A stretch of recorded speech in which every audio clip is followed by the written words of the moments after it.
Hello everyone, आपका हमारे YouTube channel पर स्वागत है। तो आज इस वीडियो में हम आपका जो सब्जेक्ट है बीए प्रोग्राम 6th सेमेस्टर का पॉलिटिकल साइंस माइनर का पर्सपेक्टिव ऑन पब्लिक एडमिनिस्ट्रेशन, इसकी सारी यूनिट्स के जो इम्पोर्टेंट टॉपिक्स है वो इस वीडियो में हम करने वाले हैं।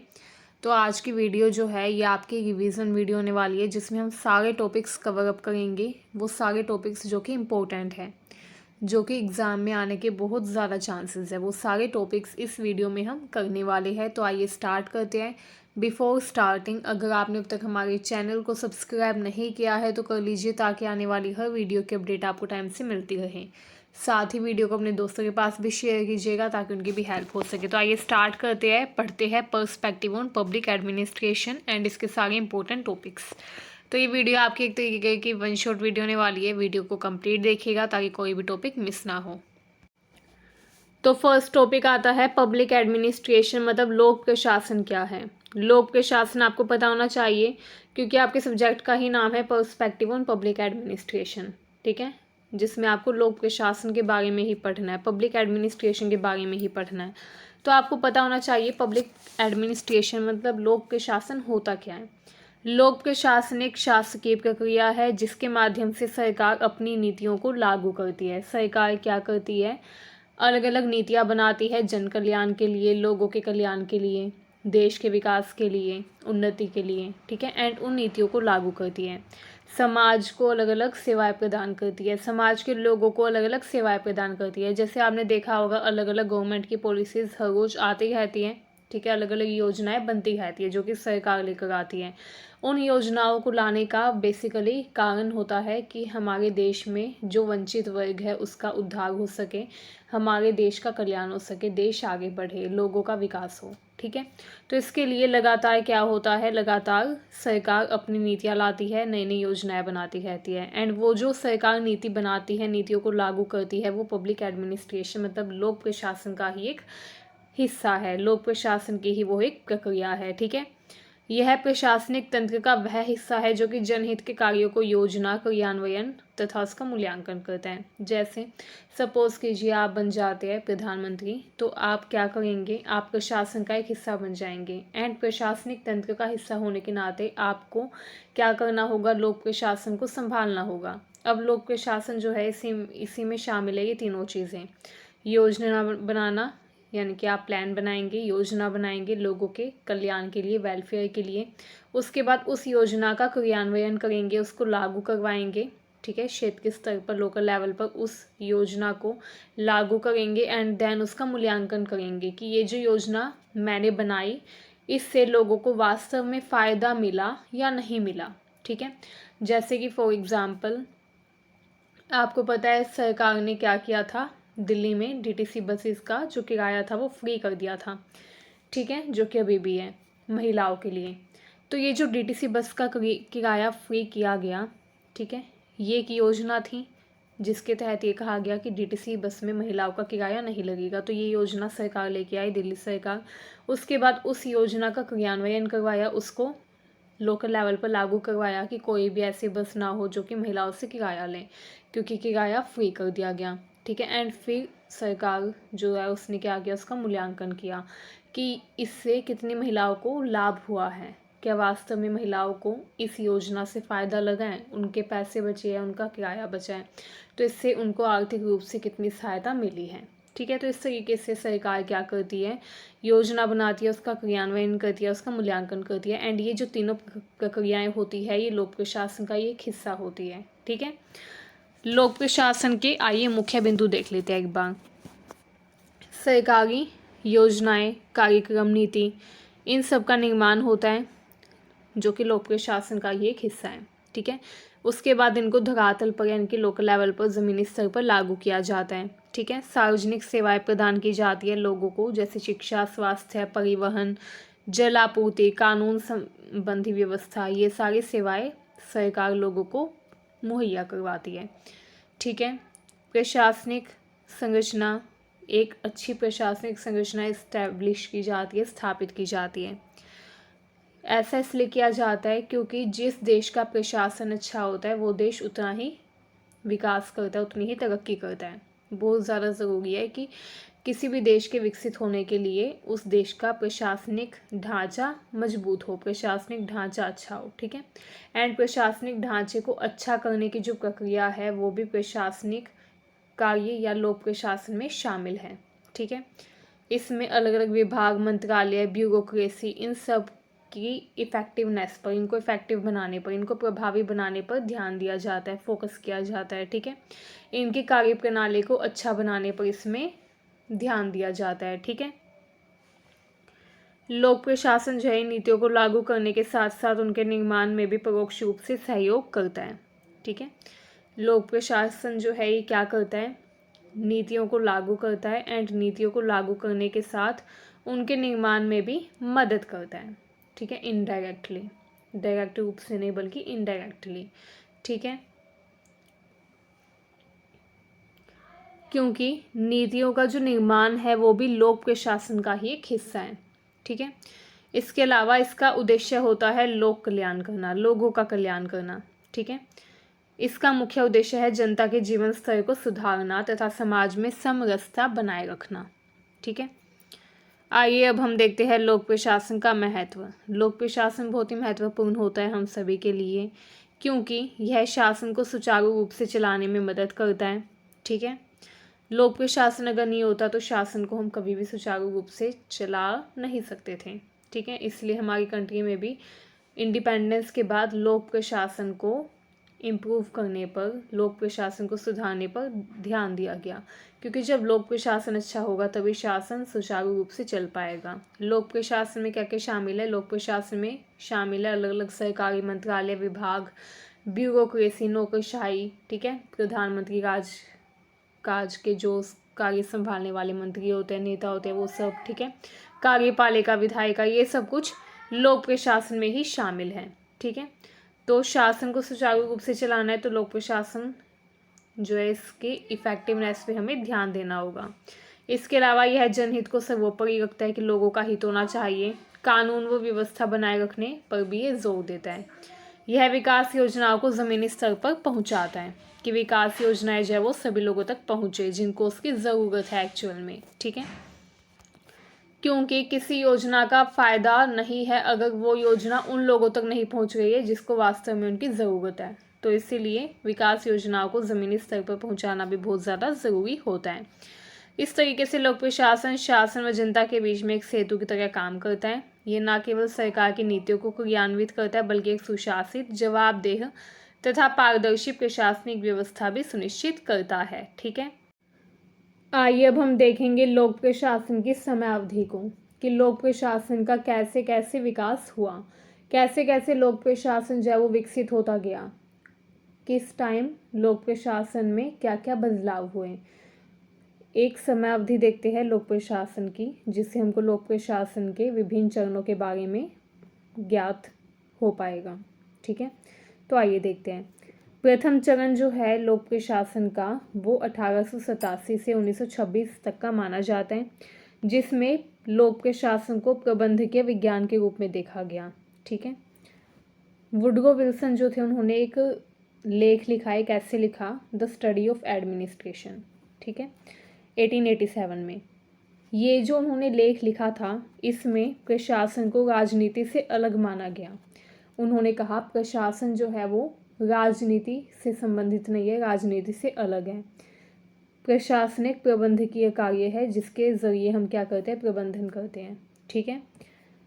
उन्होंने जोर दिया कि प्रशासन जो है ये दक्षता से संबंधित है, एफिशिएंसी, ठीक है।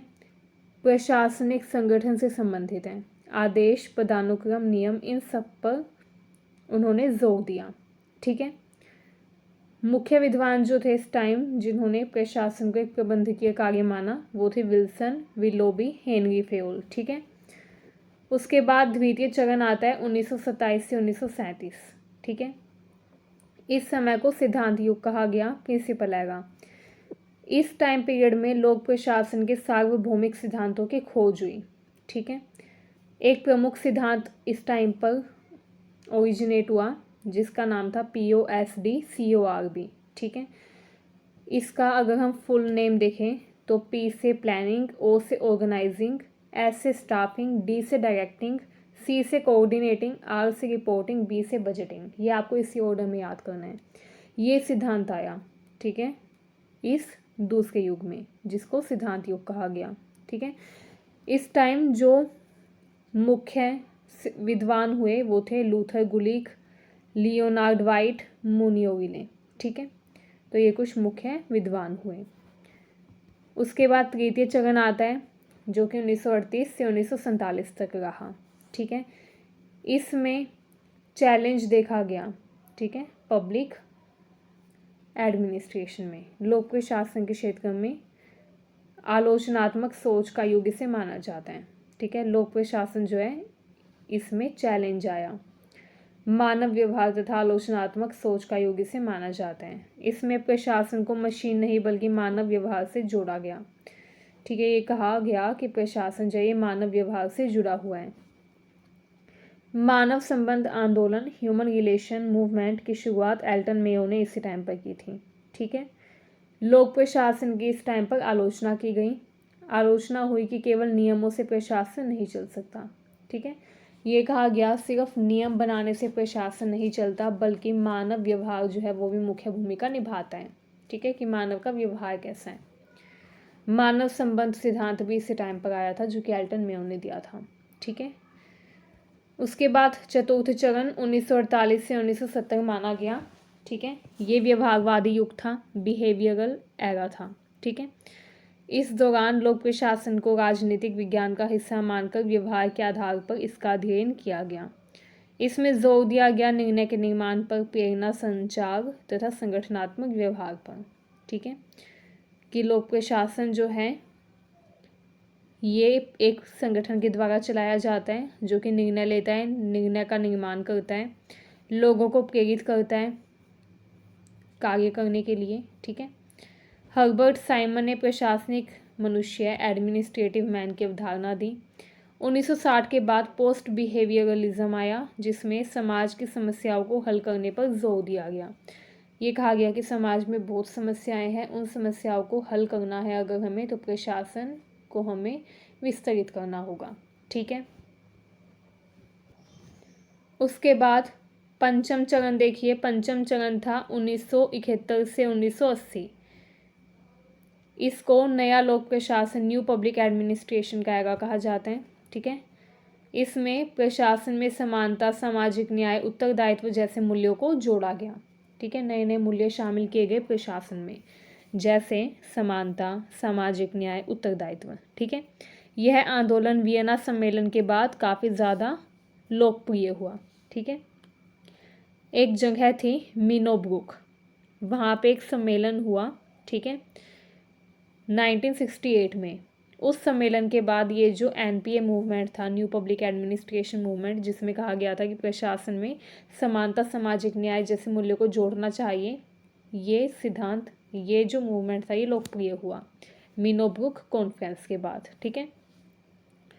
लोक प्रशासन को गरीबों, वंचितों तथा सामाजिक समस्याओं की सेवा में लाने की कोशिश की गई। ये कहा गया कि लोक प्रशासन तभी काम का है जब वो गरीबों, वंचितों तथा सामाजिक समस्या से घिरे हुए लोगों की सहायता करें, ठीक है, समाज में कल्याण करें, समाज के लोगों के दुख दूर करें, ठीक है। तो ये उस टाइम पर कहा गया। छठा चरण आता है 1980 से 2000, ठीक है, जिसमें नया लोक प्रबंधन सिद्धांत आया। इस दौर में प्रशासन में निजी क्षेत्र की कार्यशैली अपनाई गई। प्राइवेट सेक्टर का इस टाइम पे क्या हुआ, एडवेंट हुआ, ठीक है। प्राइवेट सेक्टर, निजी क्षेत्र का प्रवेश हुआ।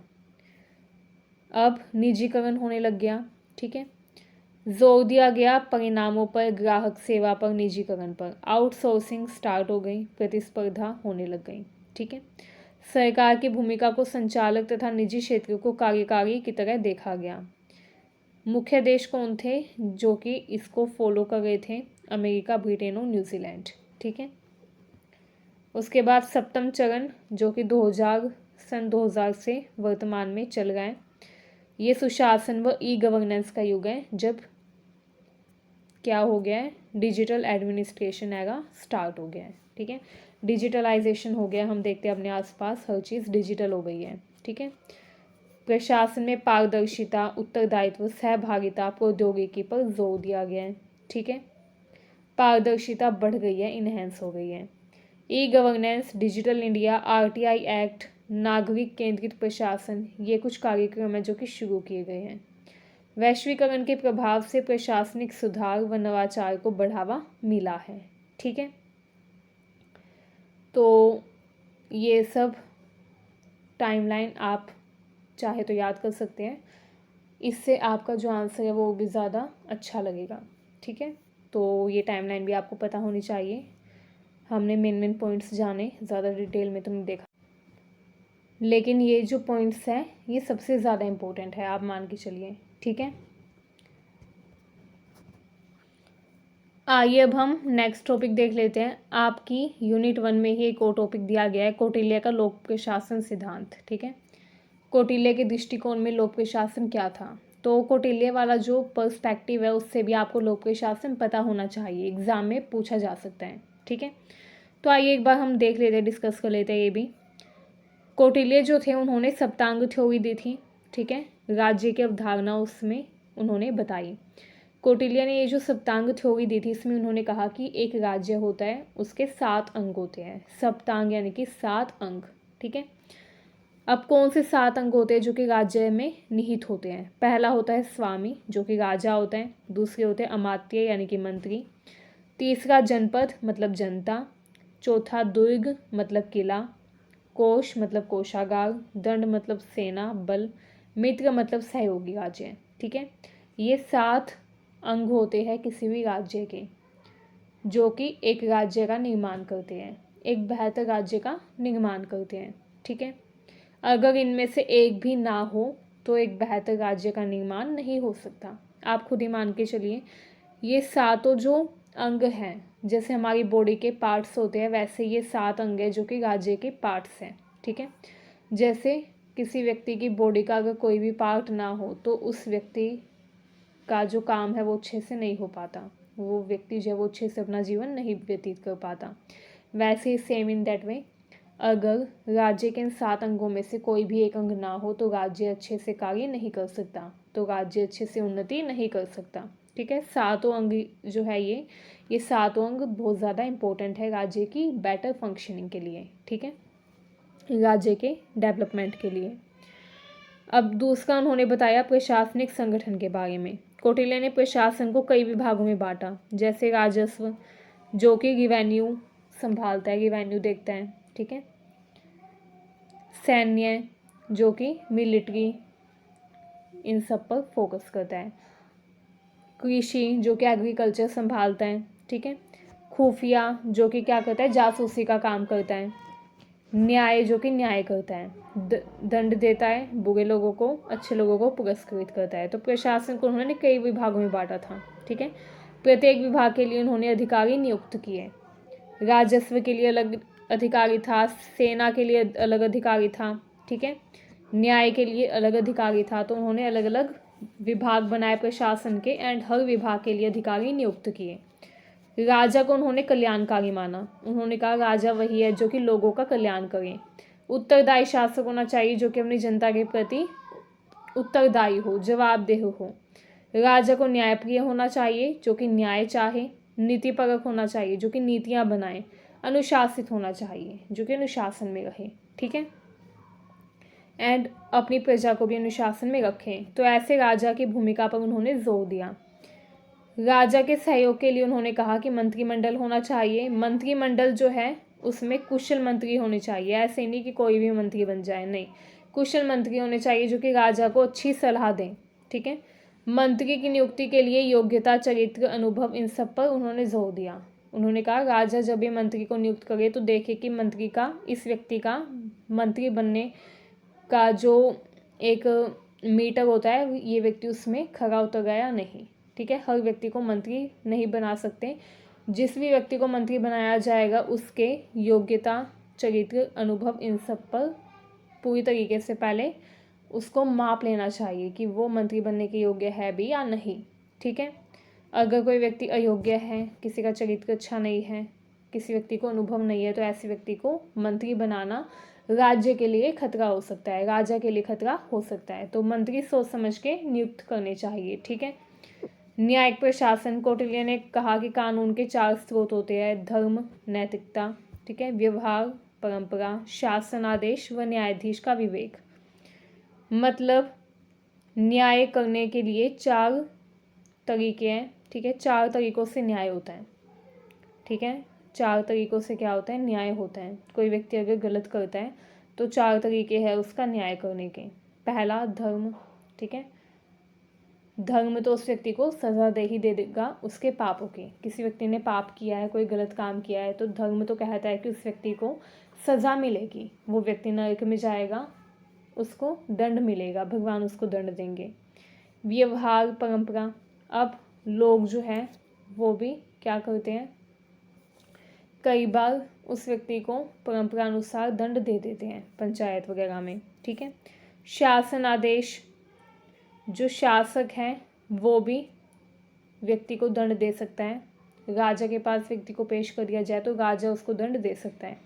या फिर न्यायाधीश, अगर उस राज्य में न्यायालय है तो वहाँ पे जो न्यायाधीश है वो अपने विवेक से, अपनी थिंकिंग के आधार पर उस व्यक्ति को दंड देगा जिसने कोई पाप किया है। तो इस तरीके से 4 तरीके बताए उन्होंने व्यक्ति को दंड देने के, ठीक है। 4 स्रोत होते हैं जिनसे व्यक्ति को दंड मिल सकता है या फिर कानून जिससे बनते हैं, ठीक है। जनता को न्याय सुलभ व त्वरित रूप से दिया जाना ज़रूरी है। अगर जनता को न्याय जल्दी नहीं मिलेगा, तेज़ी से नहीं मिलेगा तो कोई फ़ायदा नहीं है। एक कहावत होती है कि अगर व्यक्ति को न्याय मिलने में देरी हो गई है तो इसका मतलब ये है कि उसको न्याय देने से मना किया जा रहा है, ठीक है। तो न्याय जो है वो तभी बेहतर है जब वो जल्दी मिले, तेज़ी से मिले, त्वरित न्याय होना चाहिए, ठीक है। गुप्तचर व्यवस्था, प्रशासन की निगरानी व जनता की भावनाओं को समझने के लिए गुप्तचर व्यवस्था वहाँ पे बहुत ज़्यादा मजबूत थी। कौटिल्य ने भी एक बेहतर गुप्तचर व्यवस्था को फेवर किया। उन्होंने कहा कि गुप्तचर जो वो क्या करते हैं, वो जासूसी करते हैं, प्रशासन की निगरानी रखते हैं, जनता की भावनाओं को एनालाइज करते हैं, जनता की भावनाओं का विश्लेषण करते हैं कि जनता राजा से संतुष्ट है भी है या नहीं, कहीं जनता या जनता में मौजूद कोई व्यक्ति षड्यंत्र तो नहीं रचेगा राजा को मारने के लिए, ठीक है। तो इस तरीके से गुप्तचर जो है वो राज्य के लोगों पे भी नज़र रखते थे। एंड कुछ गुप्तचर होते थे जो कि पड़ोसी देशों पर भी नज़र रखते थे कि पड़ोसी देश कहीं युद्ध करने तो नहीं आ गए, ठीक है, ताकि कोई भी अगर ऐसी सिचुएशन हो कि पड़ोसी देश युद्ध करने आ जाए या सिविल वॉर हो जाए, ठीक है, गृह युद्ध की संभावना छिड़ जाए, तो ऐसे में गुप्तचर तुरंत जाकर राजा को बता देते थे ताकि सिचुएशन को तुरंत जल्दी से जल्दी संभाला जा सके। तो इसलिए गुप्तचर व्यवस्था को बहुत ही बेहतर, बहुत ही आवश्यक माना था उस टाइम पर, ठीक है, ताकि प्रशासन में पारदर्शिता व नियंत्रण बना रहे, राजा अपना नियंत्रण बनाए रख सके लंबे टाइम तक। एक थी आर्थिक प्रशासन व्यवस्था, ठीक है। इस पर भी कौटिल्य ने टिप्पणी दी। उन्होंने कहा कि आर्थिक प्रशासन में कर व्यवस्था शामिल थी। राजा प्रजा से कर लेता है, टैक्स लेता है, ठीक है, लेकिन राजा जो है, हर राजा है जो कि प्रजा से टैक्स लेता है, कोई ऐसा राजा नहीं होगा जो कि टैक्स नहीं लेगा। आप आज भी देख सकते हैं वर्तमान समय में भी हमें टैक्स पे करना पड़ता है हर चीज़ पर, ठीक है, हर व्यक्ति को हर सामान खरीदने पर टैक्स देना पड़ता है। तो वो जो टैक्स आज लिया जाता है वैसे पहले भी लिया जाता था। अब कौटिल्य बोलते हैं कि राजा को कर लेना चाहिए, टैक्स लेना चाहिए, लेकिन मधुमक्खी की तरह है, ठीक है, जो कि शहद ले लेकिन फूल को नष्ट ना करें। मतलब कि आपने देखा होगा मधुमक्खी क्या करती है, अलग अलग फूलों पर जाती है, अलग अलग फूलों से वो कुछ इकट्ठा करती है एंड फिर उससे शहद बनाती है, ठीक है। तो मधुमक्खी जो है वो हर फूल से शहद बनाने के लिए सामग्री ले गई है, लेकिन मधुमक्खी जो है वो क्या कर रही है, उन फूलों को नष्ट नहीं कर रही है, वो उन फूलों को बिल्कुल आराम से उनसे शहद बनाने के लिए सामग्री लेती है ताकि वो फूल नष्ट ना हो। तो राजा को भी यही करना चाहिए, जैसे मधुमक्खी जो शहद लेती है फूलों से नष्ट नहीं करती उस फूल को, वैसे ही राजा को भी जिस व्यक्ति से वो कर लेगा है उसको नष्ट नहीं करना चाहिए, आराम से उससे टैक्स लेना चाहिए, ठीक है। नेक्स्ट पॉइंट आता है नागरिक कल्याण। कौटिल्य जो थे उनका मानना था कि राजा को हमेशा नागरिकों के कल्याण के लिए नीति बनानी चाहिए, योजनाएं बनानी चाहिए, राजा को वही काम करना चाहिए, वही योजना लेके आनी चाहिए जिससे नागरिकों का, प्रजा का कल्याण हो। कृषि, सिंचाई, व्यापार, शिक्षा, इन सभी क्षेत्रों में विकास के लिए, वृद्धि के लिए नीतियाँ बनाई जानी चाहिए, क्योंकि जब इन क्षेत्रों में डेवलपमेंट होगा, विकास होगा, तो इससे क्या होगा, अल्टीमेट हमारा जो राज्य है वो आगे बढ़ेगा, राज्य की उन्नति होगी, ठीक है, राज्य विकसित बनेगा। संकट में राजा को जनता की मदद करनी चाहिए। संकट के टाइम पर जो राजा है उसको जनता को आवश्यक जो चीज़ें हैं, जो जनता की ज़रूरतें हैं, उनको पूरा करने के लिए आवश्यक सामग्री मुहैया करवानी चाहिए, ठीक है। नेक्स्ट आता है नैतिक प्रशासन। कौटिल्य मानते थे कि जो प्रशासन है, जो प्रशासनिक तंत्र है, उसमें जो भी लोग काम कर रहे हैं, जो भी अधिकारी है, वो नैतिकता का पालन करने वाले होने चाहिए, ईमानदार होने चाहिए, कर्तव्य परायण होने चाहिए, जो कि अपने कर्तव्य को समझे, संयम का पालन करने वाले होने चाहिए। इसके अलावा राजा को सुनिश्चित करना चाहिए कि प्रशासनिक तंत्र में काम करने वाले अधिकारी जो है वो भ्रष्टाचारी ना बन जाए। अगर कोई भ्रष्टाचार करता है तो ऐसे व्यक्ति को दंड देना चाहिए। लोक सहभागिता का भी उन्होंने विचार दिया। कौटिल्य ने कहा कि जनता की समस्याओं को समझना चाहिए राजा को, तथा उन समस्याओं को दूर करने के लिए, जनता के हितों के लिए हर काम करने चाहिए। राजा को अपनी नीतियों के प्रभाव का मूल्यांकन करना चाहिए, ठीक है, कि राजा जो नीति बना रहा है उसका प्रभाव अच्छा है या नहीं, ठीक है। राजा को अपनी नीतियों के प्रभाव का मूल्यांकन करना चाहिए कि उसने जो नीतियाँ बनाई है वो कितनी प्रभावी है, कितनी प्रभावी नहीं है, ठीक है।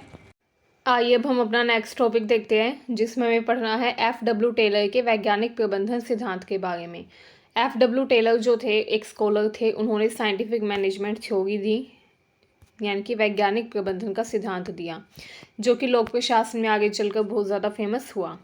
एफ.डब्ल्यू. टेलर जो थे उनको वैज्ञानिक प्रबंधन का जनक कहा जाता है, फादर ऑफ साइंटिफिक मैनेजमेंट कहा जाता है, ठीक है, क्योंकि उन्होंने ये वैज्ञानिक प्रबंधन का सिद्धांत दिया था।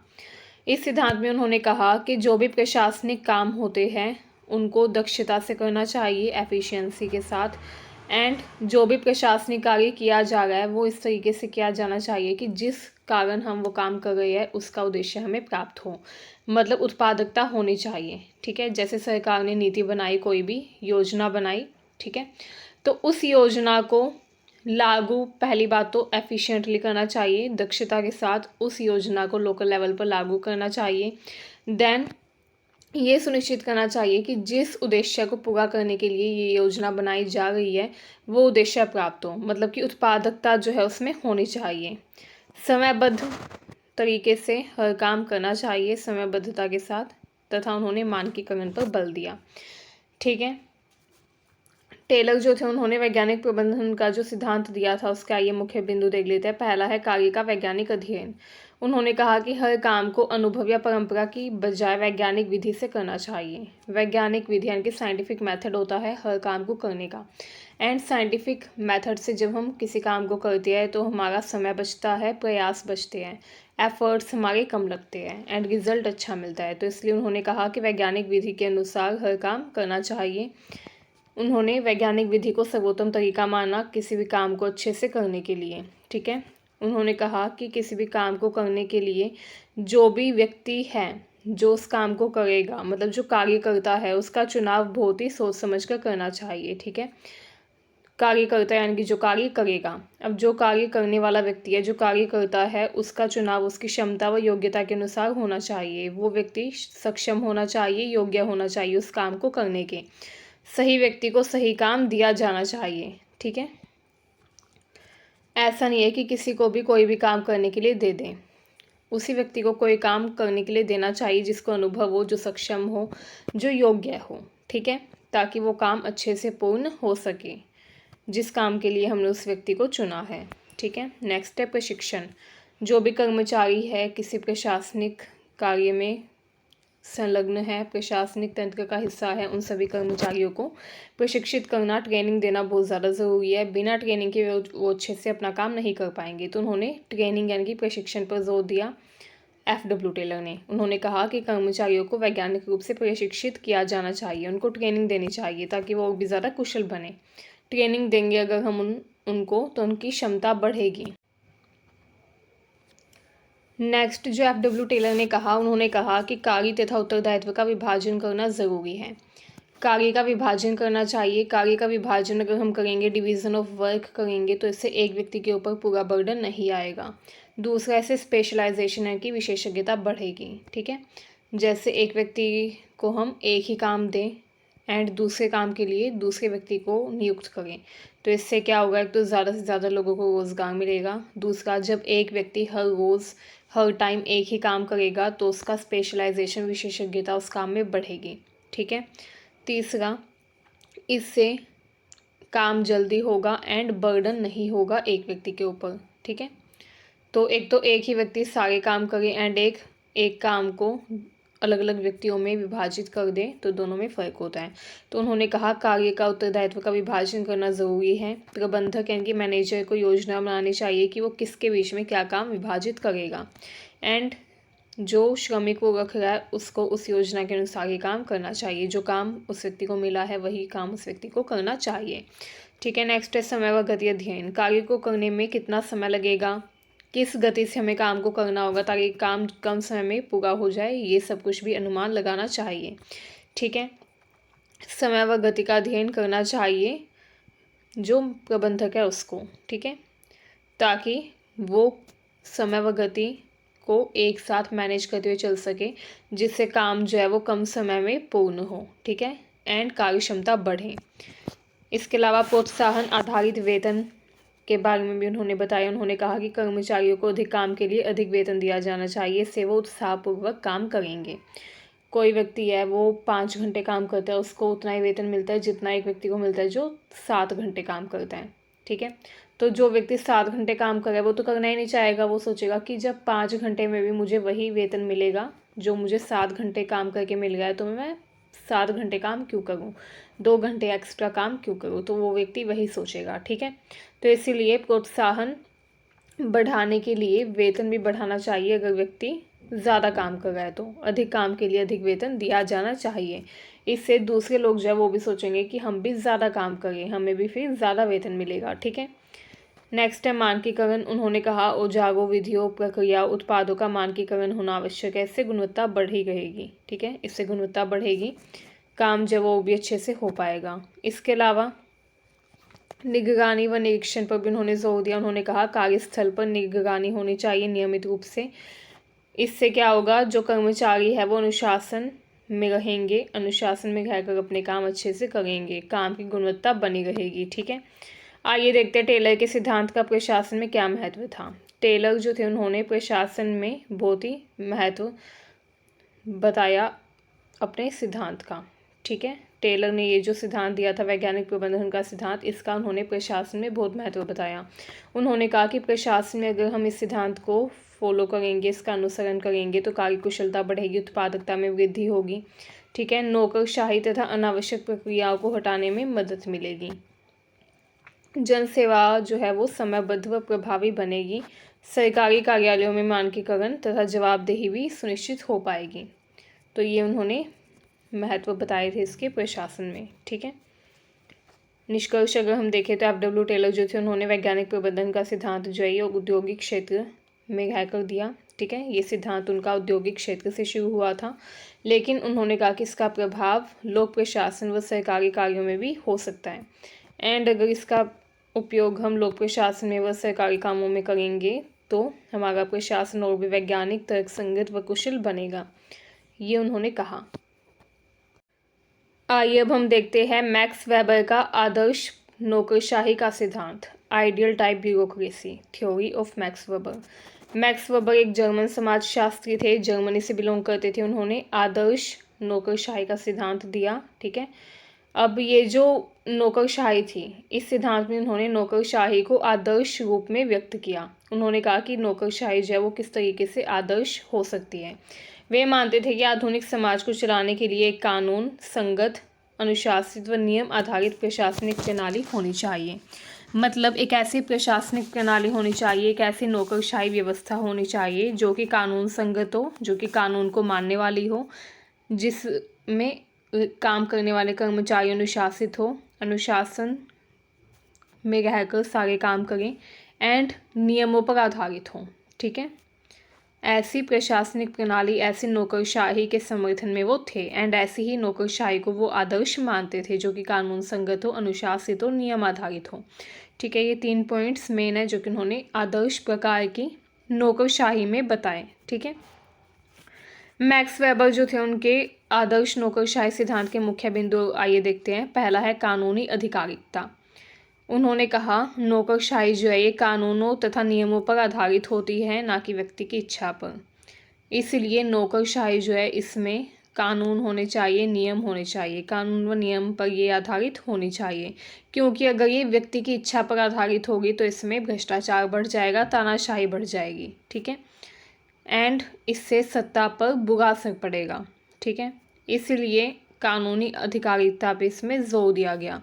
ये कहा गया कि ये जो नौकरशाही है कानून और नियमों पर आधारित होनी चाहिए, ना कि व्यक्ति की इच्छा पर। अगर व्यक्ति की इच्छा पर यह आधारित होगी तो इससे समाज में क्या होगा, इससे समाज में अव्यवस्था फैल सकती है, सत्ता में तानाशाही आ सकती है। ठीक है, नेक्स्ट है नियत अधिकार क्षेत्र।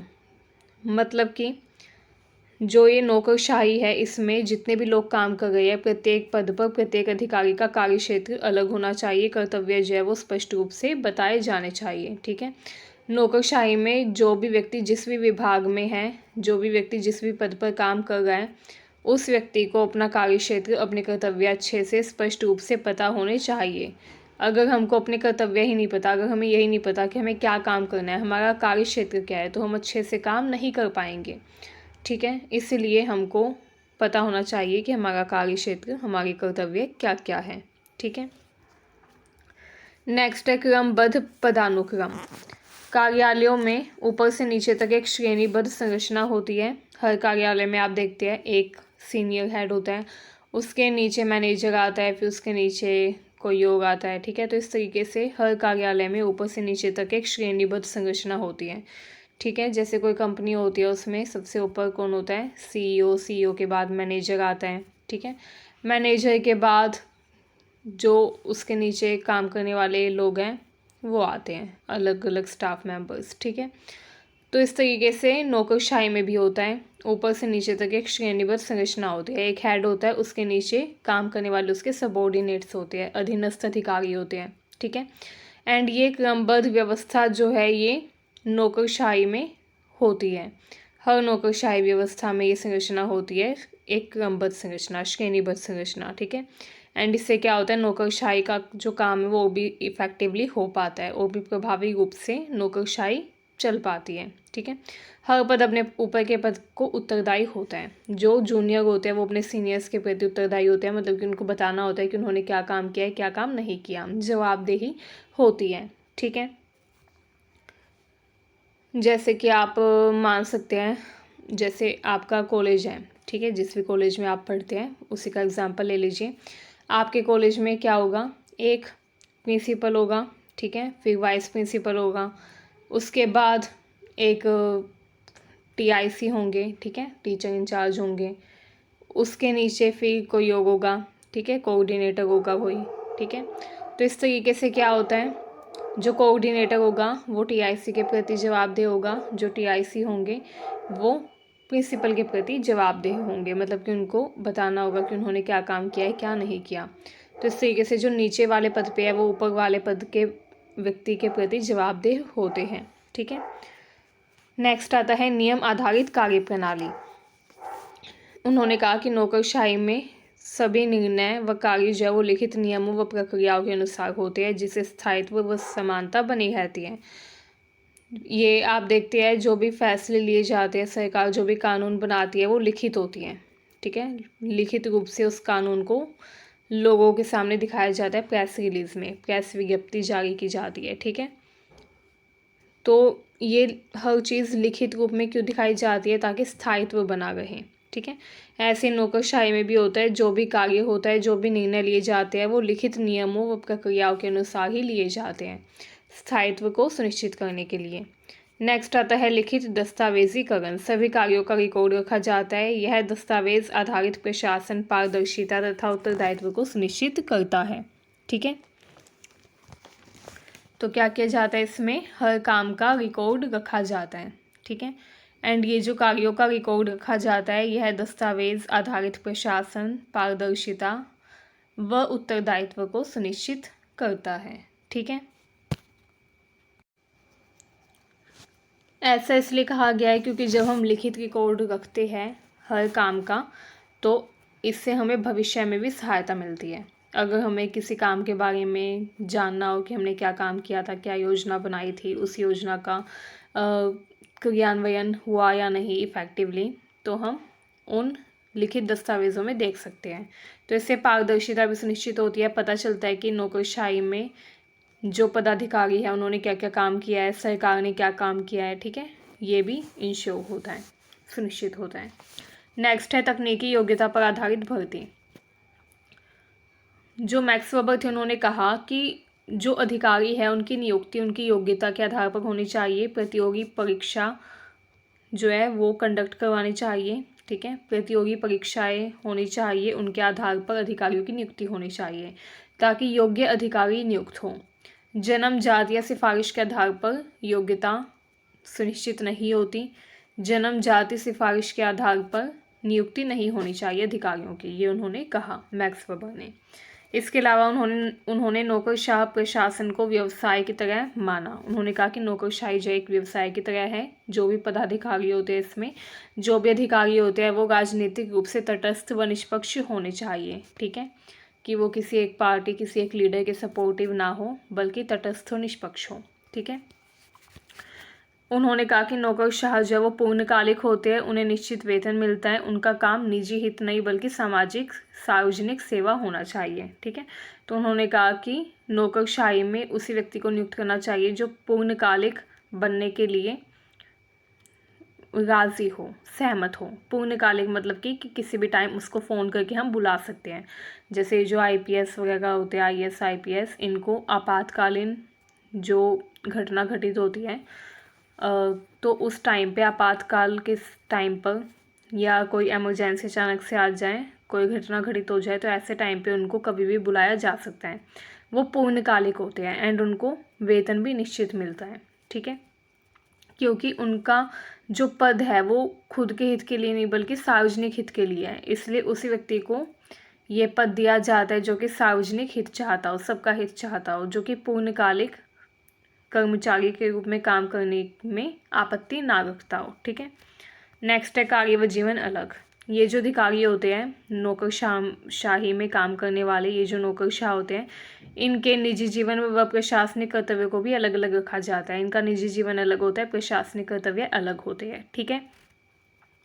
नियमों में सुधार की गुंजाइश।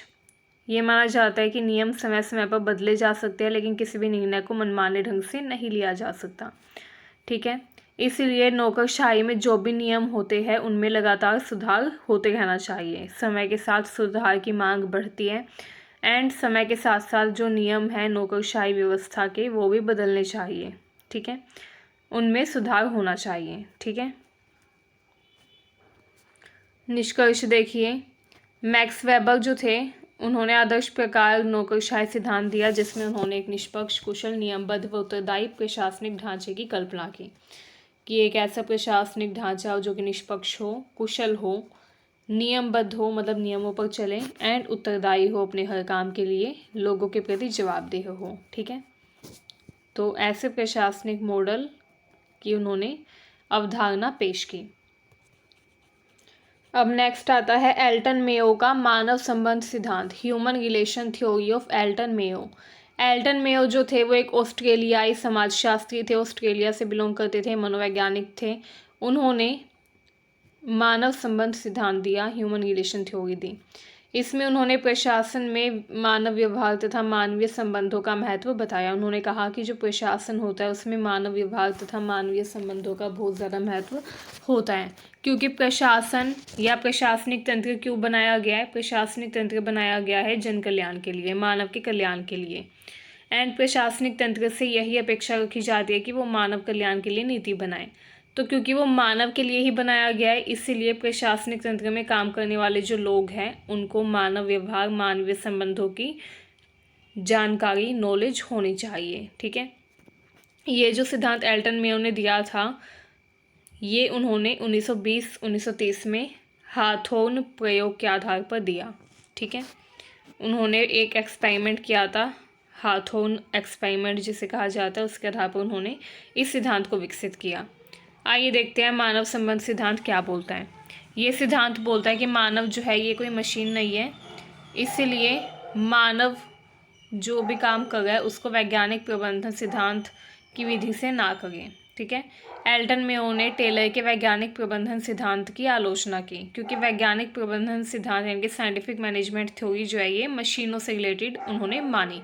उन्होंने कहा कि साइंटिफिक मैनेजमेंट थ्योरी जो है ये मशीनों को मैनेज करने के लिए होती है, मानव को नहीं, क्योंकि मानव जो है वो सिर्फ एक मशीन नहीं है।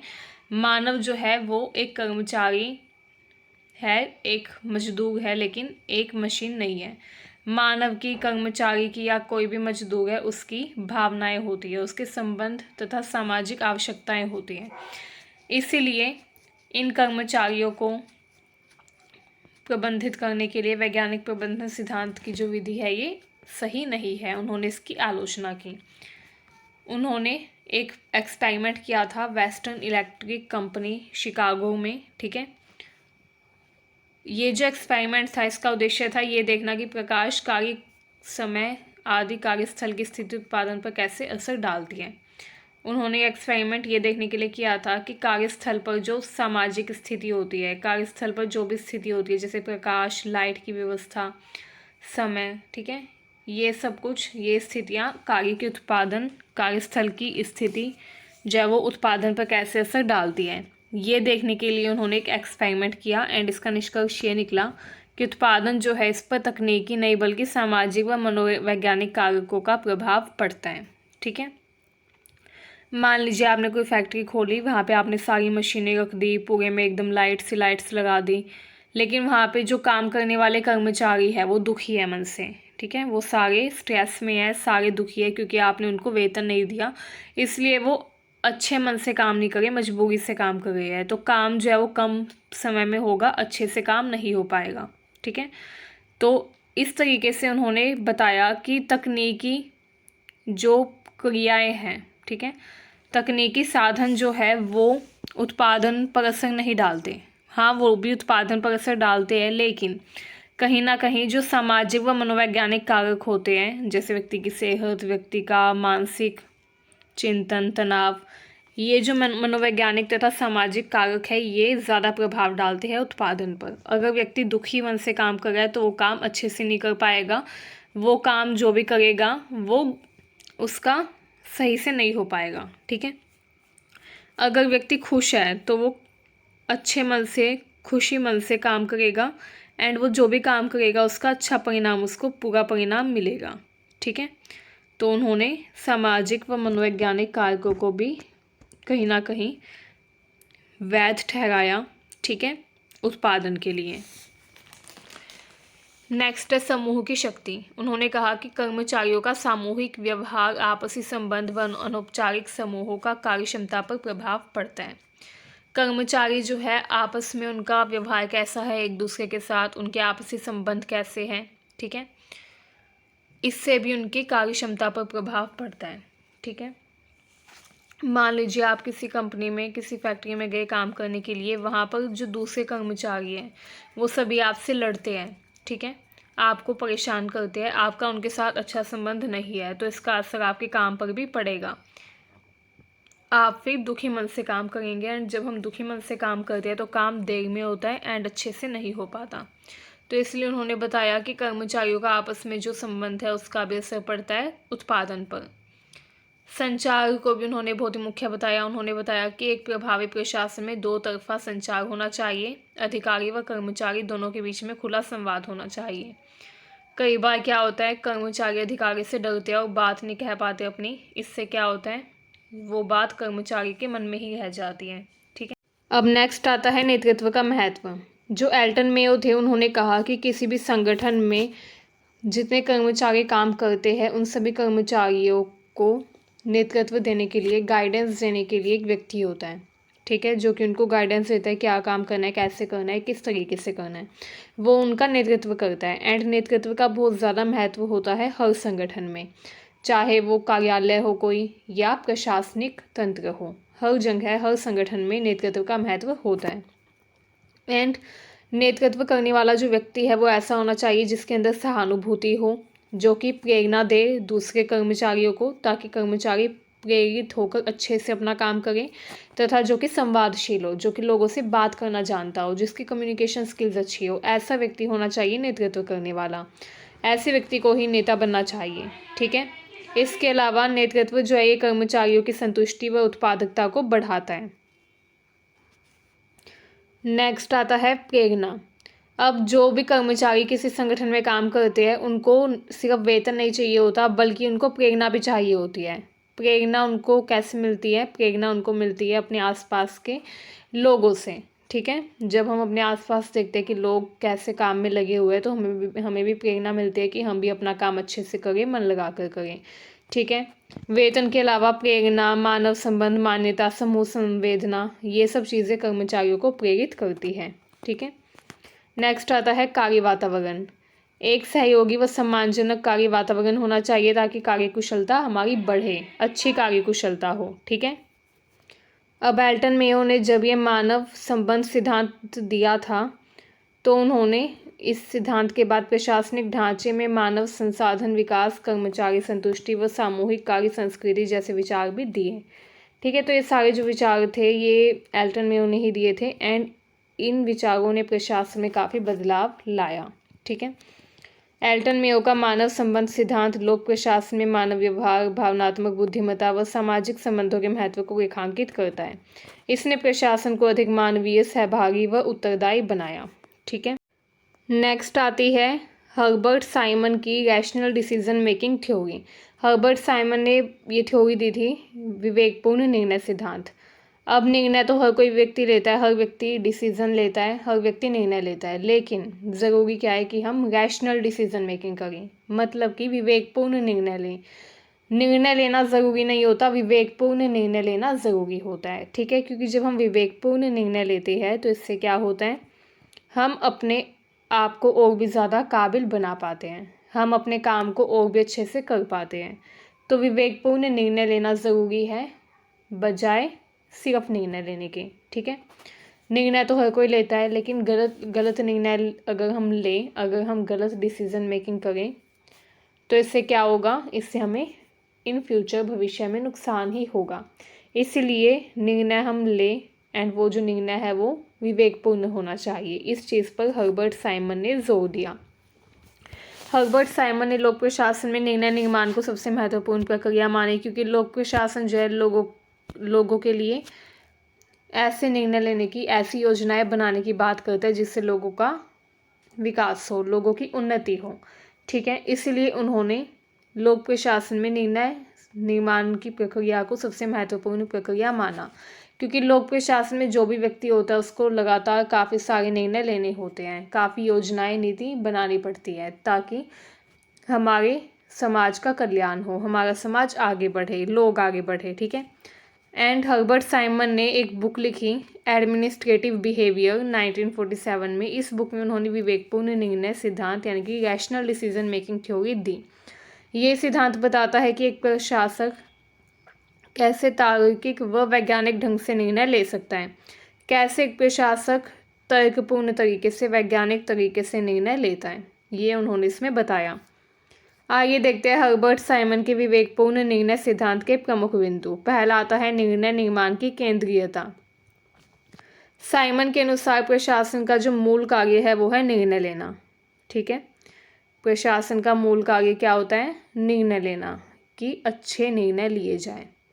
ठीक है। ऐसे निर्णय लिए जाए जो कि लोगों का कल्याण करें, जो कि हमारे देश का विकास करें, उन्नति करें। साइमन ने प्रशासन के मूल कार्य के रूप में निर्णय निर्माण को रखा। उन्होंने कहा सारी प्रशासनिक गतिविधियां इसी पर आधारित होती है कि बेहतर निर्णय लिया जाए। ठीक है। नेक्स्ट आता है पूर्ण विवेक, परफेक्ट रैशनैलिटी। अब हर्बर्ट साइमन जो थे उन्होंने कहा कि व्यक्ति को आदर्श निर्णय लेना चाहिए आदर्श स्थिति में, एंड सभी विकल्पों का मूल्यांकन करके सर्वश्रेष्ठ परिणाम देने वाला निर्णय व्यक्ति को लेना चाहिए। ऐसा निर्णय लेना चाहिए जिससे परिणाम सर्वश्रेष्ठ हो। ठीक है। हर व्यक्ति के पास अलग अलग विकल्प होते हैं जिनको ध्यान में रखते हुए उससे निर्णय लेना होता है, तो व्यक्ति को वही निर्णय लेना चाहिए जो कि उसको सर्वश्रेष्ठ परिणाम दे। निर्णय लेने से पहले व्यक्ति को हर विकल्प का मूल्यांकन कर लेना चाहिए कि क्या ये निर्णय सही है या वो निर्णय सही है। ठीक है। इसके अलावा साइमन ने निर्णय के निर्माण की प्रक्रिया को कई चरणों में बांटा। पहला है सूचना संग्रह।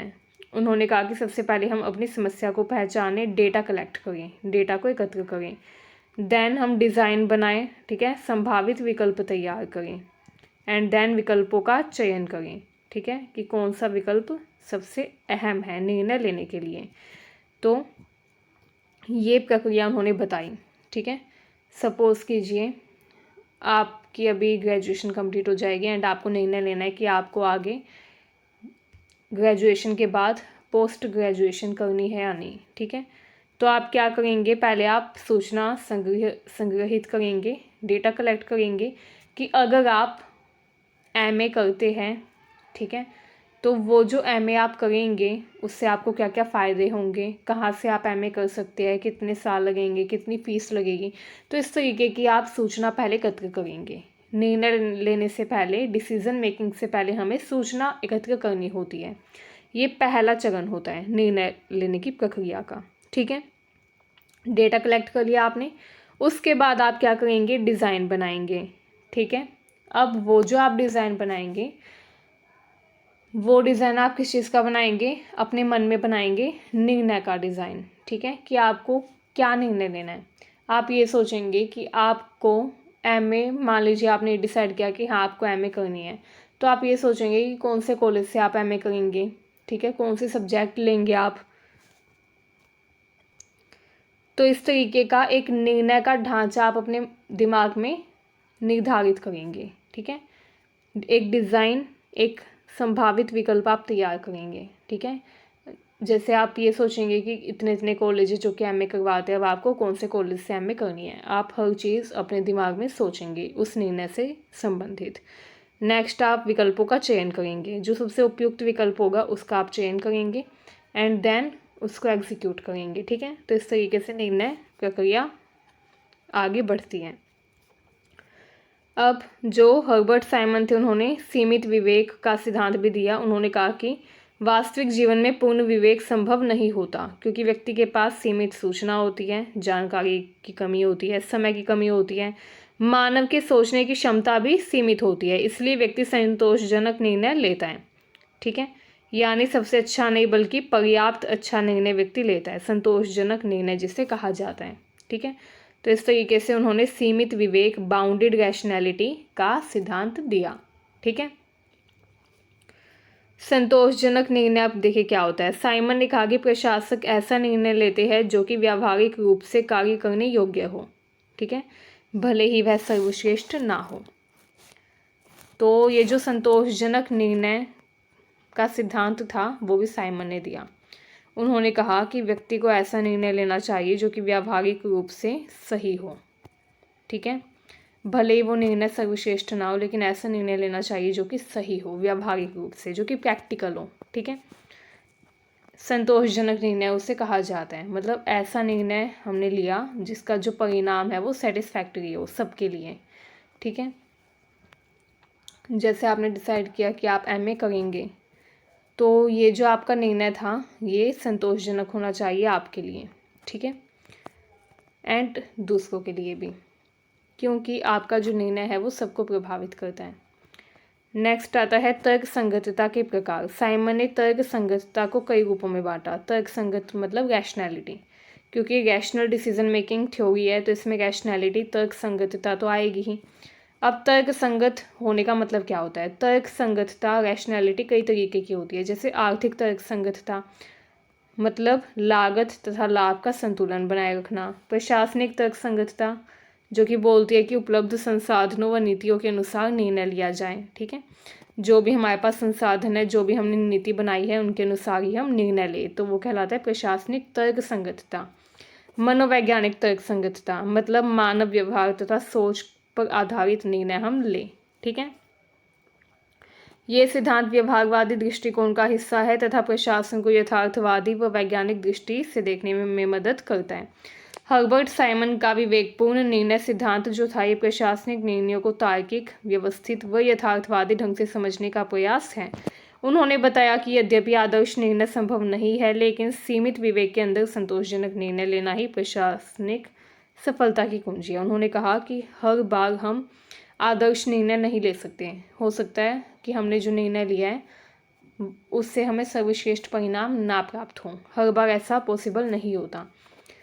तो हम सीमित विवेक के अंदर अपना एक ऐसा निर्णय ले जो कि संतोषजनक हो। अगर आदर्श निर्णय हम ना ले पाए तो एटलीस्ट संतोषजनक निर्णय तो लें, जिससे हमको नुकसान भी ना हो। ठीक है, देखिए आदर्श निर्णय वो निर्णय होता है जो कि हमने लिया एंड उससे हमको बहुत ज़्यादा फ़ायदा ही फ़ायदा होगा।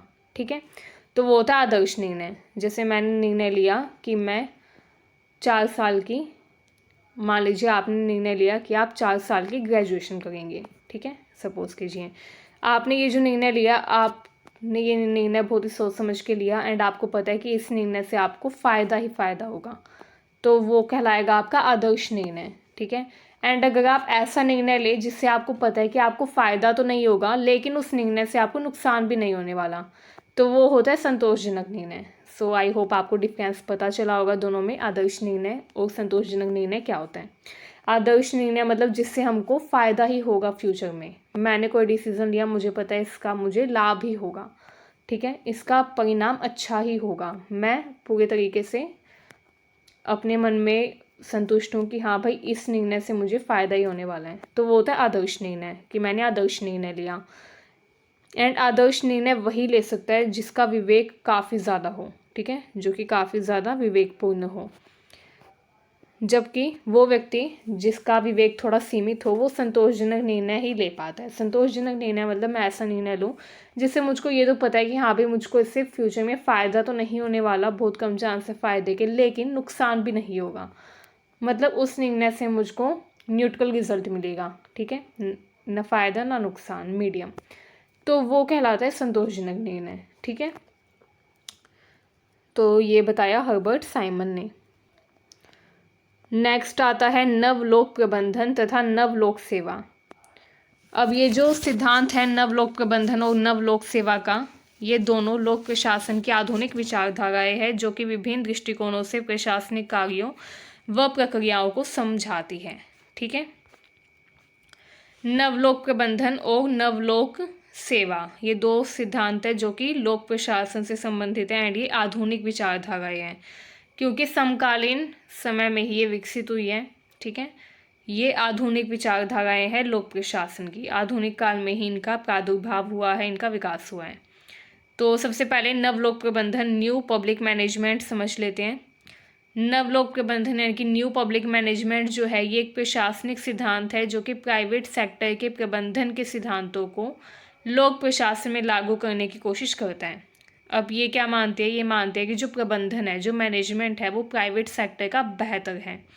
प्राइवेट सेक्टर में सर्विसेज अच्छी होती है, प्राइवेट सेक्टर में क्विकली सारे काम होते हैं, तेज़ी से।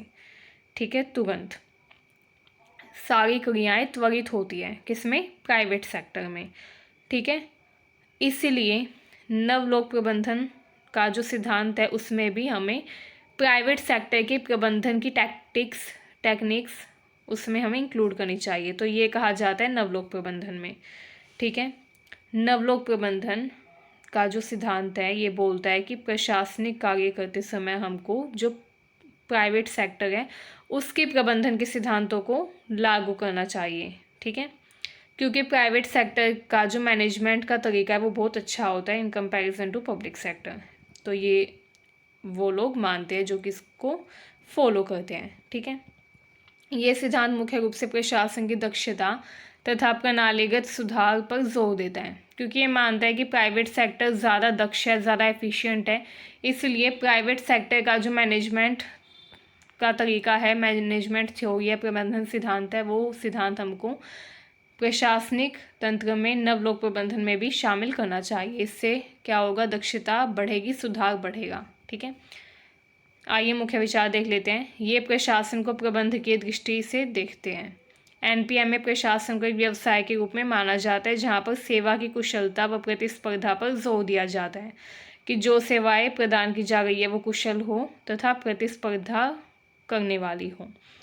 नेक्स्ट है निजीकरण व आउटसोर्सिंग को इसमें बढ़ावा दिया जाता है।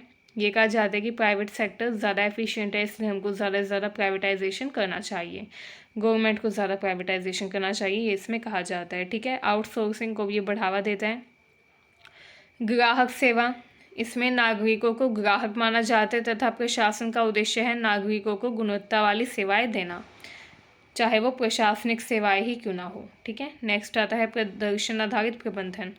प्रशासन में अधिकारियों व कर्मचारियों का मूल्यांकन उनके द्वारा किए गए परिणामों व प्रदर्शन के आधार पर इसमें किया जाता है।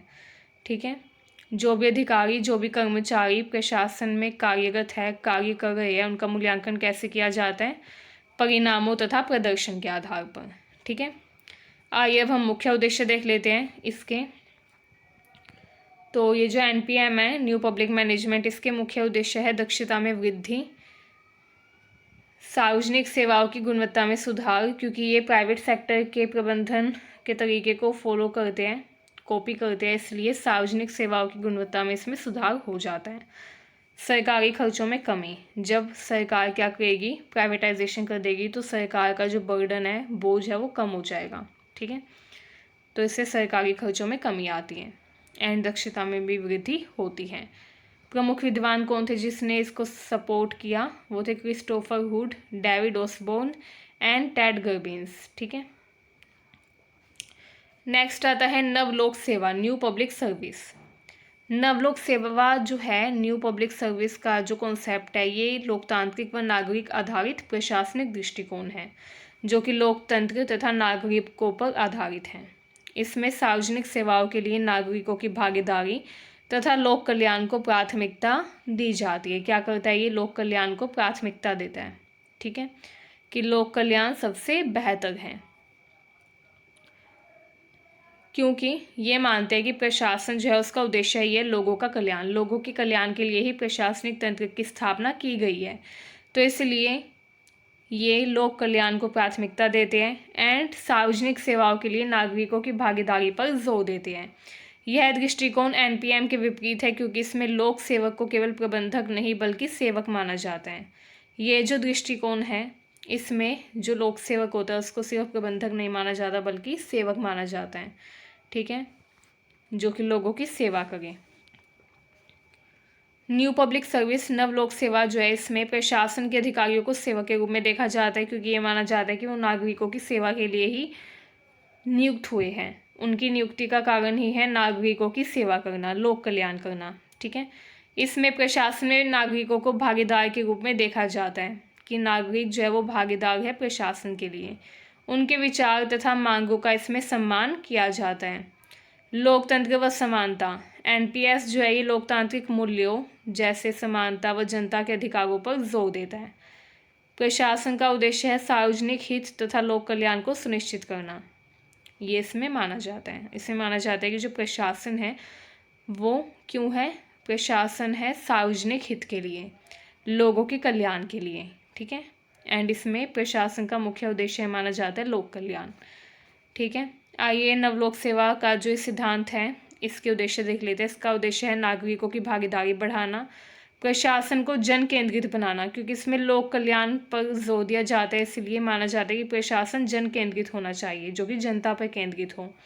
लोकतांत्रिक सिद्धांतों का भी इसमें पालन किया जाता है। ठीक है, प्रमुख विद्वान देखिए कौन कौन थे इसके? जेनेट तथा रोबोट डेनहार्ट, ये NPS के कुछ प्रमुख विचारक हैं। निष्कर्ष आइए देखते हैं। नवलोक प्रबंधन में प्रशासन को प्राइवेट सेक्टर की तरह माना जाता है, जहां पे दक्षता व प्रदर्शन पर जोर दिया जाता है, जबकि नवलोक सेवा में प्रशासन को जन सेवा तथा लोकतांत्रिक दृष्टिकोण से देखा जाता है। ठीक है, एंड इसमें नागरिकों की भागीदारी व लोक कल्याण को प्राथमिकता दी जाती है। तो ये बेसिक डिफरेंस था नवलोक प्रबंधन का एंड नवलोक सेवा का। नवलोक प्रबंधन प्रशासन को प्राइवेट सेक्टर की तरह मानता है एंड बोलता है कि प्राइवेटाइजेशन होना चाहिए, क्योंकि इससे दक्षता बढ़ेगी, प्रदर्शन अच्छा होगा। ठीक है, नवलोक सेवा जो है ये बोलता है कि प्रशासन जो है एक जन सेवा है, लोक कल्याण के लिए इसका निर्माण किया गया है, इसलिए इसमें नागरिकों की भागीदारी होनी चाहिए, लोक कल्याण को प्राथमिकता दी जानी चाहिए। ठीक है, तो ये लोक कल्याण पर जोर देता है। तो ये बेसिक डिफरेंस था नवलोक प्रबंधन और नवलोक सेवा का। ठीक है, आइए अब हम अपना नेक्स्ट टॉपिक देखते हैं। नेक्स्ट है शासन का अर्थ। तो शासन का मतलब क्या होता है? शासन जो है ये एक प्रक्रिया होती है जिसके द्वारा हम क्या करते हैं, निर्णय लेते हैं एंड निर्णयों को लागू करने के लिए अलग अलग संस्थाओं का, संगठन का संचालन करते हैं। ठीक है। अब शासन जो है उसमें भी हम निर्णय लेते हैं एंड हम अपनी डेली लाइफ में भी निर्णय लेते हैं, यानी कि हम सब शासन कर रहे हैं। तो नहीं, ऐसा नहीं है। शासन जो है इसमें हम जो निर्णय लेते हैं वो हम दूसरों के लिए लेते हैं। ठीक है। जैसे जो सरकार है वो अलग अलग नीति निर्माण करती है, अलग अलग पॉलिसीज़ लेकर आती है। ठीक है। अलग अलग योजनाएं बनाती है समाज के कल्याण के लिए, लोगों की उन्नति के लिए। ठीक है। तो सरकार जो है वो अलग अलग निर्णय लेती है एंड इन निर्णयों को लागू करने के लिए अलग अलग संस्था, संगठन बनाए जाते हैं। ठीक है। जैसे महिला मंत्रालय, ठीक है, बाल विकास मंत्रालय, इसके अलावा एक फाइनेंस डिपार्टमेंट होता है। ठीक है। तो ये अलग अलग मंत्रालय बनाए जाते हैं, विदेश मंत्रालय, जो कि क्या करते हैं, उन निर्णयों को लागू करते हैं जो कि कोई सरकार या प्रशासनिक तंत्र बना गए हैं। ठीक है। तो शासन जो है इसमें क्या होता है, मेनली एक व्यक्ति या एक संस्था होती है जो कि निर्णय लेती है। ठीक है। निर्णय लेती है दूसरों के लिए, खुद के लिए नहीं। खुद के लिए तो हम सब निर्णय लेते हैं, लेकिन शासन का मतलब है जब हम दूसरों के लिए निर्णय लें कि तुम्हें ये करना है, तुम्हें ये नहीं करना। ठीक है। तो हम निर्णय लेते हैं दूसरों के लिए। इन निर्णयों को लागू करने के लिए अलग अलग संस्था, अलग अलग संगठन का संचालन करते हैं एंड यह एक व्यापक अवधारणा है जिसमें सरकार, सार्वजनिक प्रशासन, नागरिक समाज तथा विभिन्न अन्य हितधारक शामिल होते हैं। ठीक है। ये जो अवधारणा होती है इसमें क्या होता है, सरकार, सार्वजनिक प्रशासन, नागरिक समाज तथा विभिन्न हितधारक इसमें शामिल होते हैं। ठीक है। हितधारक मतलब कि जो दूसरों का हित चाहे।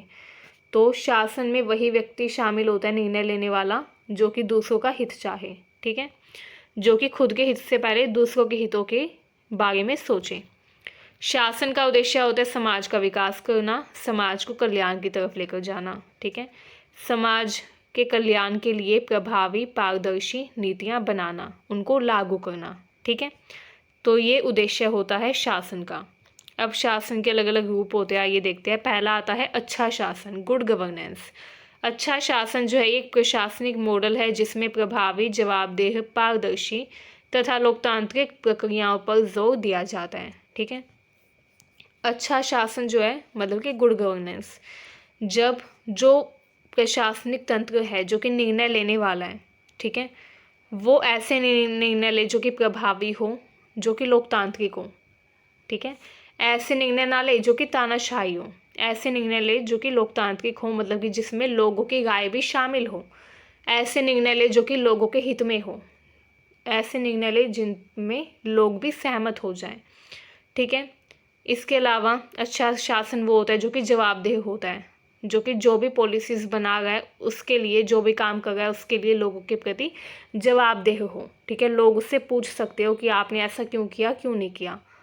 तो वो होता है अच्छा शासन। ऐसा शासन जो कि पारदर्शी हो, जिसमें जो सरकार है वो क्या कर रही है, क्या नहीं कर रही, इसके बारे में सारी जानकारी लोगों को प्राप्त होती रहे। पारदर्शिता होनी चाहिए। एंड पारदर्शिता कब आती है, जब प्रेस इंडिपेंडेंट हो, जब प्रेस की स्वतंत्रता हो। ठीक है। प्रेस की स्वतंत्रता से ही पारदर्शिता आती है एंड पारदर्शी होना भी ज़रूरी है। अच्छे शासन की ये पहली शर्त होती है। कोई शासन अच्छा तभी होता है जब सरकार जो है वो पारदर्शी हो। ठीक है। एंड सरकार पारदर्शी तभी हो पाएगी जब मीडिया स्वतंत्र हो। ठीक है। क्योंकि मीडिया ही तो बताएगी कि सरकार क्या कर रही है, क्या नहीं कर रही है अभी रिसेंटली। तो ये होना ज़रूरी है। एंड अच्छा शासन वही होता है जिसमें ये सारे गुण हों। इसमें नागरिकों की भागीदारी, कानून का शासन, सरकार की कार्यप्रणाली की पारदर्शिता सुनिश्चित की जाती है। ये जो अच्छा शासन होता है इसमें क्या होता है, अच्छे शासन में नागरिकों की भागीदारी, कानून का शासन तथा सरकार की कार्यप्रणाली को सुनिश्चित किया जाता है कि सरकार की कार्यप्रणाली अच्छी हो, पारदर्शी हो, लोगों की भागीदारी हो शासन में एंड कानून का शासन हो। कानून का शासन का मतलब होता है कि सर्वोच्च जो होगा वो होगा कानून। सरकार भी कानून के अंदर रहकर ही निर्णय लेगी, सरकार कोई ऐसा निर्णय नहीं लेगी जो कि कानून के ही खिलाफ हो। ठीक है, तो ये होता है कानून का शासन। आइए अब हम मुख्य विशेषताएं देख लेते हैं। मुख्य विशेषताएं है अच्छे शासन की जवाबदेही, कि ये जो अच्छा शासन होता है ये क्या होता है, जवाबदेह होता है। ठीक है, मतलब सरकार व संस्थाएं जो है वो अपने निर्णयों तथा कार्यों के लिए जिम्मेदार होती हैं।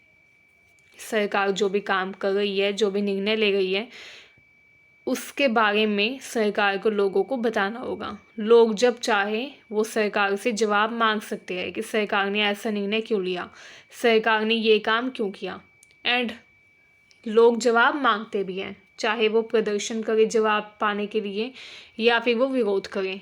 ठीक है, सरकार के निर्णयों का। तो ये बताता है कि जवाबदेही है या नहीं। एंड अच्छा शासन वही होता है जिसमें जवाबदेही हो। ठीक है, जैसे अभी पीछे से क्या हुआ था, किसान कानून बना था। ठीक है, एंड उससे पहले एक CAA एक्ट बना था। ठीक है, अब वो जो कानून थे उनके बारे में लोगों ने जब जाना तो काफ़ी लोगों ने उनका विरोध किया, किसानों ने विरोध किया। तो वो जो विरोध प्रदर्शन किया था वो सरकार से जवाब मांगने के लिए किया था कि तुमने ऐसे कानून क्यों बनाए। तो वो विरोध प्रदर्शन हुआ, इसका मतलब ये है कि हमारा जो शासन है इसमें जवाबदेही है। ठीक है, क्योंकि जहाँ पर जवाबदेही नहीं होती वहाँ पर कोई व्यक्ति सरकार के निर्णयों का विरोध नहीं कर सकता। ठीक है, नेक्स्ट आता है पारदर्शिता।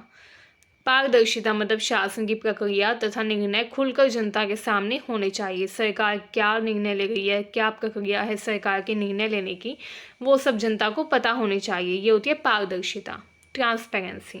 ठीक है, अब ये जो पारदर्शिता होती है ये कहाँ से आती है, from where does it come, ये आती है प्रेस की स्वतंत्रता से। अगर प्रेस स्वतंत्र होगी तो इसका मतलब पारदर्शिता होगी।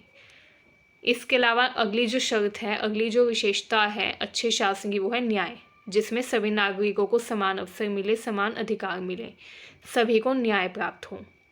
इसके अलावा ऐसा शासन जिसमें सभी की भागीदारी हो, नागरिकों को शासन प्रक्रिया में सक्रिय रूप से इसमें शामिल किया जाता है, भागीदारी होती है सबकी। ठीक है, शासन के निर्णय सही समय पर लागू होते हैं। शासन करने वाला जो व्यक्ति है वो जो भी निर्णय लेगा उसको सही समय पर इसमें लागू किया जाता है ताकि समाज की समस्याओं को हल किया जा सके। मतलब इसमें हमें प्रभावशीलता, इफेक्टिवनेस देखने को मिलती है। उदाहरण के लिए भारत में लोकपाल तथा लोकायुक्त जैसे संस्थान अच्छे शासन के उदाहरण हैं। ठीक है, जो कि भ्रष्टाचार के खिलाफ लगातार काम करते हैं।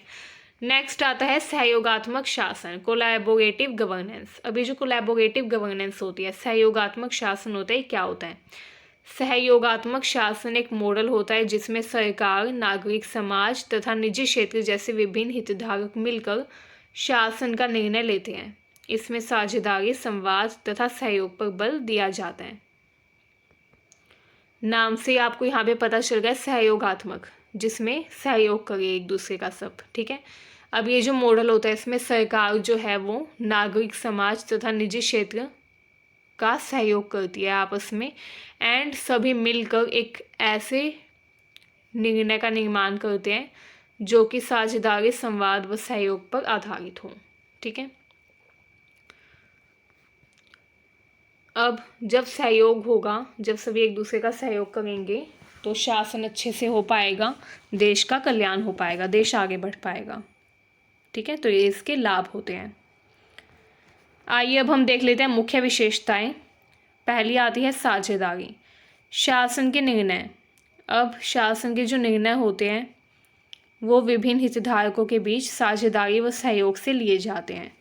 सभी जो हितधारक है वो क्या करते हैं, आपस में साझेदारी व सहयोग करते हैं एंड उसके अकॉर्डिंग वो निर्णय लेते हैं।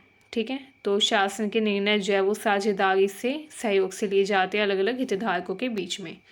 दूसरा आता है संवाद, निर्णय लेने से पहले विभिन्न समूहों के बीच संवाद होता है। ठीक है, कि क्या ये निर्णय सही है या गलत है। सामूहिक जिम्मेदारी, अब जो भी परिणाम होगा उस निर्णय का, उसके लिए सभी लोग कलेक्टिवली इसमें रिस्पॉन्सिबल होते हैं, क्योंकि सभी ने सहयोग करके एक दूसरे का ये निर्णय लिया था, तो सभी इसमें जिम्मेदार होते हैं। ठीक है। विकेंद्रित निर्णय निर्माण, मतलब निर्णय एक ही जगह से नहीं बल्कि अलग अलग स्तरों पर इसमें लिया जाता है। ठीक है, तो ये इसकी विशेषताएं थी। उदाहरण देखिए, भारत में राष्ट्रीय जल नीति को लेकर विभिन्न राज्य सरकार, विशेषज्ञों तथा जल प्रबंधन संस्थाओं के सहयोग से तैयार किया गया कोई निर्णय। ठीक है, जैसे भारत में जो जल नीति है, राष्ट्रीय जल नीति है, उससे रिलेटेड अगर कोई भी निर्णय लेना है, कोई भी कानून बनाना है, तो जो सरकार है वो सभी राज्यों की सरकारों को बुलाएगी। सभी राज्य की सरकार बैठ के, देश की सरकार बैठ के तथा जल प्रबंधन संस्था के जो विशेषज्ञ है वो सभी बैठकर एक निर्णय लेंगे। एंड वो जो निर्णय लेंगे वो क्योंकि सबने एक साथ मिलकर बैठ कर लिया है, तो इसलिए उसको सहयोगात्मक शासन यानी कि कोलैबोरेटिव गवर्नेंस कहा जाएगा। ठीक है, क्योंकि सबने साथ बैठकर एक दूसरे के सहयोग से वो निर्णय तैयार किया है, लिया है। ठीक है, तो ये इसका उदाहरण था। नेक्स्ट आता है डिजिटल शासन, मतलब डिजिटल गवर्नेंस। डिजिटल शासन जो है, इसमें शासन का संचालन व सेवाओं का वितरण जो है वो तकनीकी उपकरणों तथा डिजिटल प्लेटफॉर्म्स की मदद से किया जाता है। ठीक है, शासन का संचालन, सेवाओं का वितरण कैसे होता है? तकनीकी उपकरणों का प्रयोग करके। इसमें इंटरनेट, सूचना संचार प्रौद्योगिकी का उपयोग करके सरकारी सेवाएं प्रदान की जाती हैं। मतलब कि सरकारी सेवाएं प्रदान करने के लिए इंटरनेट, सूचना प्रौद्योगिकी, संचार प्रौद्योगिकी, इन सब का इस्तेमाल इसमें किया जाता है। ठीक है, विशेषताएं देखिए इसकी। पहला है ऑनलाइन सेवाएं, ऑनलाइन सर्विसेज। सरकारी सेवाएं तथा सूचना जो है वो ऑनलाइन उपलब्ध होती है। ठीक है, प्रभावी सेवा वितरण, मतलब कि सेवाओं का वितरण तेजी से और प्रभावी रूप से होता है। पारदर्शिता, मतलब डिजिटल प्लेटफॉर्म पर सभी जानकारी आसानी से उपलब्ध हो जाती है, तो इसमें पारदर्शिता भी होती है। इसकी सामान्य नागरिक तक पहुंच भी होती है। ठीक है, क्योंकि डिजिटल जो माध्यम है, डिजिटल मीडियम्स जो है, उनका यूज़ जनरली सभी के द्वारा किया जाता है। टेलीफोन हर व्यक्ति के पास है, स्मार्टफोन हर एक के पास है। ठीक है, टीवी भी आमतौर पे सबके घरों में होता है, इंटरनेट सब चलाते हैं, सब सोशल मीडिया प्लेटफॉर्म का यूज़ करते हैं। तो इस तरीके से ये जो डिजिटल माध्यम है, इससे सरकार की योजनाएं और सेवाएं जो है वो दूर दराज के क्षेत्रों में भी पहुंचाई जा सकती है। एंड तुरंत सरकार कोई भी निर्णय लेती है, सरकार कोई भी कार्य करती है, वो इंटरनेट के माध्यम से, सोशल मीडिया प्लेटफॉर्म के माध्यम से तुरंत उसी टाइम लाखों लोगों तक पहुँच जाता है। ठीक है, तो ये इसका क्या था? एक गुण था, विशेषता थी। उदाहरण देखिए, भारत में आधार कार्ड, माध्यमिक शिक्षा बोर्ड की परीक्षा, ऑनलाइन परिणाम, ई गवर्नेंस, ये सब कुछ डिजिटल शासन के उदाहरण हैं। ठीक है, जैसे आधार कार्ड हम आजकल ऑनलाइन घर पे बनवा सकते हैं। इसके अलावा सीबीएसई बोर्ड एग्ज़ाम कब होंगे, डेट शीट, उसके रिज़ल्ट कब आएंगे, बोर्ड एग्ज़ाम के रिज़ल्ट भी डिजिटली हमें देखने को मिलते हैं। ठीक है, ई गवर्नेंस, ये सब कुछ डिजिटल शासन के उदाहरण हैं। ठीक है, क्योंकि ये सब डिजिटल माध्यम से होते हैं। नेक्स्ट देखिए, नेक्स्ट आता है नेटवर्क शासन। ठीक है, नेटवर्क गवर्नेंस। नेटवर्क शासन जो है वह शासन मॉडल है जिसमें विभिन्न सरकारी, गैर सरकारी तथा निजी संस्थाएं मिलकर काम करती हैं। ठीक है, ये जो नेटवर्क शासन का मॉडल है, इसमें क्या होता है? सभी सरकारी, गैर सरकारी, निजी संस्थाएं आ जाती है एक साथ एंड मिलकर काम करती है, एक नेटवर्क बिल्ड करती है एंड मिलकर डिसीजन लेती है। ठीक है, ताकि डेवलपमेंट हो कंट्री का, देश का क्या हो? उद्धार हो, उन्नति हो। इसमें शासन को एक नेटवर्क के रूप में देखा जाता है जहां विभिन्न संस्थाएं एक दूसरे के साथ संवाद करती है, सहयोग करती है। ठीक है, विशेषताएं देखिए इसकी। इसमें विभिन्न संगठनों का सहयोग होता है, कोलैबोरेशन होता है अलग अलग ऑर्गेनाइजेशंस का। सरकार, निजी क्षेत्र, नागरिक समाज सभी मिलकर एक नेटवर्क का हिस्सा होते हैं। ठीक है, इसके अलावा इसकी पहचान ये है कि इसमें किसी एक का वर्चस्व नहीं होता, बल्कि सभी को समान महत्व दिया जाता है। इसमें समाधान उन्मुख दृष्टिकोण हमें देखने को मिलता है। अलग अलग जो संगठन है उनके संसाधनों तथा विशेषज्ञता का इस्तेमाल समस्याओं के समाधान के लिए किया जाता है। ठीक है, विभिन्न देशों के स्वास्थ्य संगठनों का आपस में सहयोग, विश्व स्वास्थ्य संगठन का नेटवर्क, ये सब नेटवर्क शासन का उदाहरण है। ठीक है, निष्कर्ष देखिए, शासन के विभिन्न रूपों की अपनी विशेषताएं हैं जो कि समाज के विभिन्न पहलुओं को प्रभावी ढंग से नियंत्रित करने में मदद करती है। अच्छा शासन जिसमें पारदर्शिता हो, न्याय हो, जवाबदेही हो। सहयोगात्मक शासन जिसमें साझेदारी हो, सहयोग हो। ठीक है, अलग अलग लोगों का। डिजिटल शासन, जिसमें तकनीकी उपकरणों का उपयोग किया जाए सरकार की सेवा को ज़्यादा पारदर्शी व प्रभावी बनाने के लिए। नेटवर्क शासन वो होता है जिसमें विभिन्न संस्थाएं मिलकर समाज की समस्याओं का समाधान करें, एक दूसरे का सहयोग करें। तो इस तरीके से ये 4 अलग अलग प्रकार के शासन होते हैं एंड इन सबका उद्देश्य होता है शासन को अधिक प्रभावी, सक्षम व नागरिकों के हित में बनाना। आइए अब नेक्स्ट टॉपिक देखते हैं। नेक्स्ट आता है सार्वजनिक प्रशासन में लिंग दृष्टिकोण। ठीक है, gender perspective on public administration. अब ये जो थ्योरी है, ये जो सिद्धांत है, ये बोलता है कि सार्वजनिक प्रशासन में लिंग दृष्टिकोण पर भी ध्यान देना चाहिए। ठीक है, कि जो सार्वजनिक प्रशासन है उसमें जो नीति निर्माण किया जा रहा है, उन नीति निर्माण प्रक्रिया में लिंग समानता हो, हर लिंग के लोगों को समान समझा जाए, समान रूप से उनके लिए नीति बनाई जाए ताकि समान रूप से उनका डेवलपमेंट हो, उनका विकास हो, समान रूप से उनकी उन्नति हो। ठीक है, इसके लिए लिंग समानता को सुनिश्चित करने पर ही जोर देते हैं कि सार्वजनिक प्रशासन और नीति निर्माण की जो प्रक्रिया है इसमें लिंग समानता होनी चाहिए। महिलाओं के अधिकारों को विशेषकर ध्यान में रखना चाहिए क्योंकि सबसे ज़्यादा जो शोषण है वो महिलाओं का ही होता है एंड होता आया है शुरुआत से, तो इसलिए महिला अधिकारों के ऊपर भी जोर देते हैं। लिंग दृष्टिकोण जो है ये सुनिश्चित करता है कि प्रशासनिक नीति तथा कार्यक्रम में महिलाओं पुरुषों दोनों के लिए समान रूप से नीति बनाई जाए ताकि दोनों को समान रूप से लाभ प्राप्त हो। ऐसा ना हो कि ऐसी नीति बनाई जाए जिससे पुरुषों को लाभ हो एंड महिलाओं का शोषण हो। ऐसी नीति ना बनाई जाए, ऐसी नीति बनाई जाए, ऐसे कार्यक्रम लाए जाए जिनसे महिला व पुरुष दोनों को समान रूप से लाभ हो। ठीक है, लिंग दृष्टिकोण से सार्वजनिक प्रशासन की प्रक्रिया और भी ज़्यादा समावेशी, न्यायपूर्ण व समान बनती है। ठीक है, नेक्स्ट आता है लिंग समानता व नीति निर्माण में समावेशिता। समावेशिता यानी कि इंक्लूसिवनेस। इसका मतलब होता है कि सार्वजनिक प्रशासन में महिला व पुरुष दोनों की आवश्यकताओं को ध्यान में रखा जाए, दोनों की आवश्यकताओं को पूर्ण करने वाली नीति बनाई जाए तथा ऐसे मुद्दों को उठाया जाए जो कि दोनों को समान रूप से संबोधित करें। ठीक है, वो होता है समावेशिता। मतलब कि सार्वजनिक प्रशासन में दोनों की समान रूप से भूमिका निर्धारित की जाए, पुरुषों की भी महिलाओं की भी। ठीक है, नेक्स्ट है लिंग आधारित नीति। प्रशासन में महिलाएं व पुरुष दोनों के दृष्टिकोण को समावेशी बनाने के लिए नीति निर्माण में लिंग आधारित सोच को शामिल किया जाना चाहिए। ठीक है, महिला व पुरुष दोनों के दृष्टिकोणों को शामिल करना चाहिए, प्रशासनिक सिद्धांत ये बोलता है। ठीक है, प्रशासन में महिलाएं व पुरुष दोनों के दृष्टिकोणों को शामिल करना चाहिए। नीति निर्माण करते समय भी महिला पुरुष दोनों के दृष्टिकोणों को ध्यान में रखना चाहिए, तब नीति का निर्माण करना चाहिए। ठीक है, ये इसमें कहा गया है। नेक्स्ट आता है महिला अधिकार व उनके सशक्तिकरण पर ध्यान। सार्वजनिक प्रशासन में महिलाओं के सशक्तिकरण पर ध्यान देना चाहिए।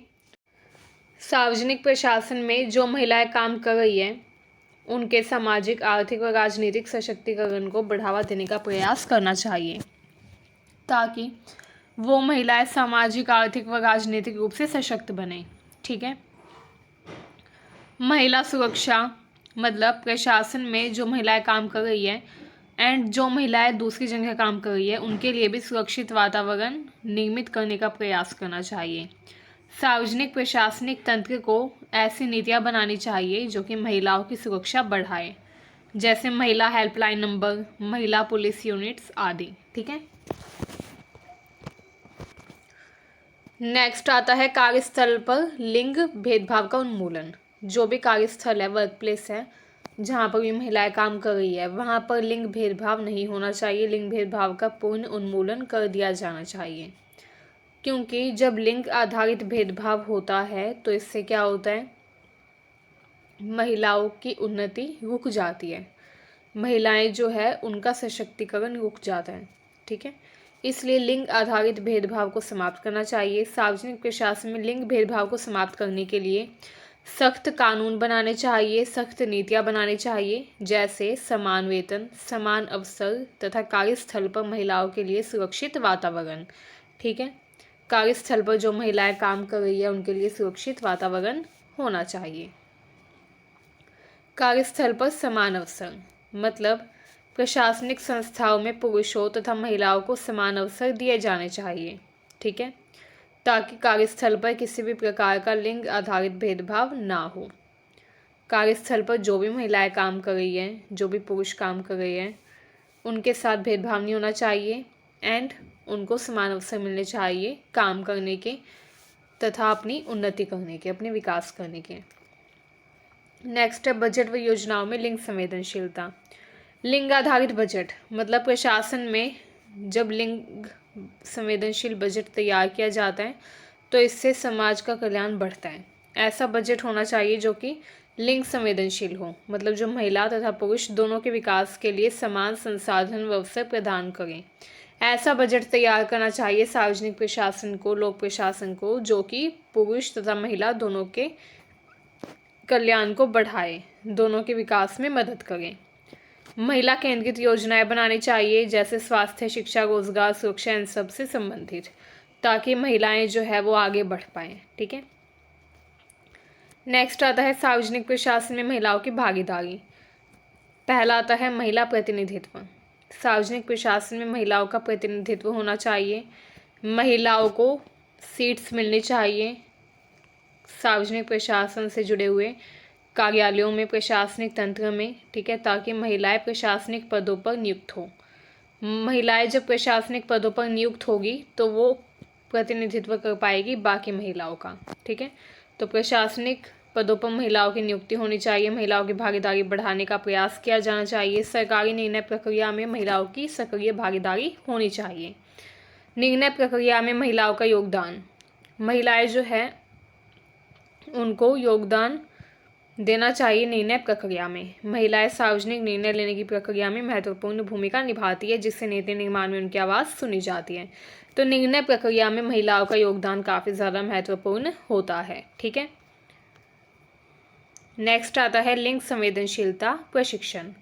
प्रशासनिक कर्मचारियों के लिए लिंग प्रशिक्षण यानी कि ट्रेनिंग करवानी चाहिए, ताकि प्रशासनिक अधिकारी जो है वो लिंग संवेदनशीलता पर प्रशिक्षित हो पाएँ तथा लिंग आधारित भेदभाव को पहचान सकें, वो इससे दूर रहे। तो जो कई बार क्या होता है, अनजाने में भी हम लिंग आधारित भेदभाव कर देते हैं, अनजाने में भी, ठीक है। तो इसीलिए प्रशासनिक कर्मचारियों को प्रशिक्षण देना चाहिए, ताकि उनको पता चल सके कि लिंग संवेदनशीलता, लिंग आधारित भेदभाव कैसे होता है, ठीक है। एंड जब उनको नॉलेज होगी लिंग आधारित भेदभाव की, तभी वो इसको पहचान सकेंगे, इससे दूर रह सकेंगे। तो समाज में जागरूकता फैलानी चाहिए। लिंग दृष्टिकोण के तहत समाज में समानता के बारे में जागरूकता फैलानी चाहिए। सभी लोग समान हैं, ये दृष्टिकोण फैलाना चाहिए, ठीक है। विभिन्न अभियानों व कार्यक्रमों की योजना बनाई जानी चाहिए, ऐसे कार्यक्रम जो कि समाज में जागरूकता फैलाए समानता को लेकर, ठीक है। इसके अलावा लिंग आधारित हिंसा व शोषण पर भी इसमें ध्यान दिया जाता है। महिला हिंसा पर रोक, मतलब कि सार्वजनिक प्रशासन जो है महिलाओं के खिलाफ हिंसा, उत्पीड़न व शोषण को रोकने के लिए प्रभावी नीतियां लागू करता है, जैसे महिला हेल्पलाइन, विशेष अदालतें तथा सुरक्षा उपाय, ठीक है। इसमें महिला हिंसा पर रोक लगाने से संबंधित कानून बनाए जाने चाहिए। सार्वजनिक प्रशासन यानी कि लोक प्रशासन को ऐसी नीतियां बनानी चाहिए जो कि महिलाओं के हिंसा, उत्पीड़न व शोषण को रोके, ठीक है। महिलाओं के खिलाफ हिंसा, शोषण, सामाजिक असमानता से निपटने के लिए प्रशासन सामाजिक सुरक्षा योजनाओं को भी लागू कर सकता है। इससे क्या होगा, समाज में सुरक्षा बढ़ेगी, ठीक है। एंड इससे क्या होगा, महिलाएं जो हैं उनका जो शोषण होगा वो बंद हो जाएगा, ठीक है।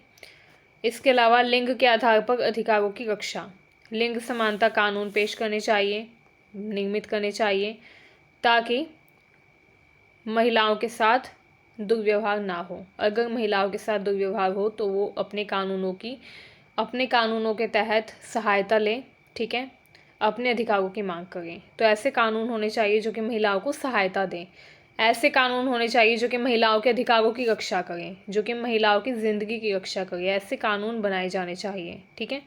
महिलाओं के अधिकारों की सुरक्षा, घरेलू हिंसा के खिलाफ कानून होने चाहिए, कामकाजी महिलाओं के अधिकारों की रक्षा के लिए कानून होने चाहिए, ठीक है। लिंग असमानता का समाधान, प्रशासन विभिन्न कार्यक्रम व नीतियों के माध्यम से लिंग असमानता को समाप्त करने की दिशा में काम करता है, ठीक है। तो लिंग असमानता का समाधान करने का भी प्रयास करना चाहिए। लिंग असमानता को खत्म करने का प्रयास करना चाहिए। लिंग असमानता यानी कि लिंग के आधार पर असमान व्यवहार करना, पुरुषों के साथ महिलाओं के साथ असमान व्यवहार करना, ठीक है। तो वो होता है लिंग असमानता। तो ऐसे जो विभाग है लिंग समानता से संबंधित, इन विभागों को करना बंद कर देना चाहिए, ठीक है। एंड ऐसा प्रशासन कैसे कर सकता है, कैसे प्रशासन लिंग असमानता को खत्म कर सकता है? अलग अलग कार्यक्रम व नीतियों के माध्यम से, ठीक है। समाज में जागरूकता फैलाकर, कानून निर्मित करके, नीतियाँ बना के, ठीक है। आइए निष्कर्ष देख लेते हैं फाइनली। लिंग दृष्टिकोण सार्वजनिक प्रशासन के हर स्तर पर समानता व न्याय सुनिश्चित करने के लिए आवश्यक है। लिंग दृष्टिकोण क्या करता है? समानता व न्याय सुनिश्चित करता है, महिलाओं के अधिकारों और सशक्तिकरण को प्राथमिकता देता है, इस पर जोर देता है। लिंग भेदभाव को समाप्त करने के लिए नीतियां बनाने पर भी ये जोर देता है। इसके द्वारा प्रशासन में समावेशिता, समान अवसर तथा समान अधिकार की दिशा में महत्वपूर्ण कदम उठाए जाते हैं। महिलाओं की सक्रिय भागीदारी, लिंग संवेदनशीलता को बढ़ावा देने से शासन की प्रक्रिया और भी ज़्यादा न्यायपूर्ण व प्रभावी बनती है, ठीक है। यहीं पर हमारी वीडियो कंप्लीट होती है। आई होप ये वीडियो आपको अच्छी लगी। अगर आपको वीडियो अच्छी लगी हो तो चैनल को सब्सक्राइब करें, वीडियो को शेयर करें अपने दोस्तों के पास, ताकि उनकी भी हेल्प हो सके। ये हमारी वन शॉट रिवीजन वीडियो थी जिसमें हमने सारी यूनिट्स को कवर अप किया। एंड ये सारे टॉपिक्स एग्ज़ाम से रिलेटेड काफ़ी इंपॉर्टेंट हैं। ये टॉपिक अगर आप अच्छे से पढ़कर चले जाते हैं तो एग्ज़ाम में आप 100% पास हो जाएंगे। तो कोई भी टॉपिक इसमें स्किप ना करें, ठीक है। Thank you for watching this video.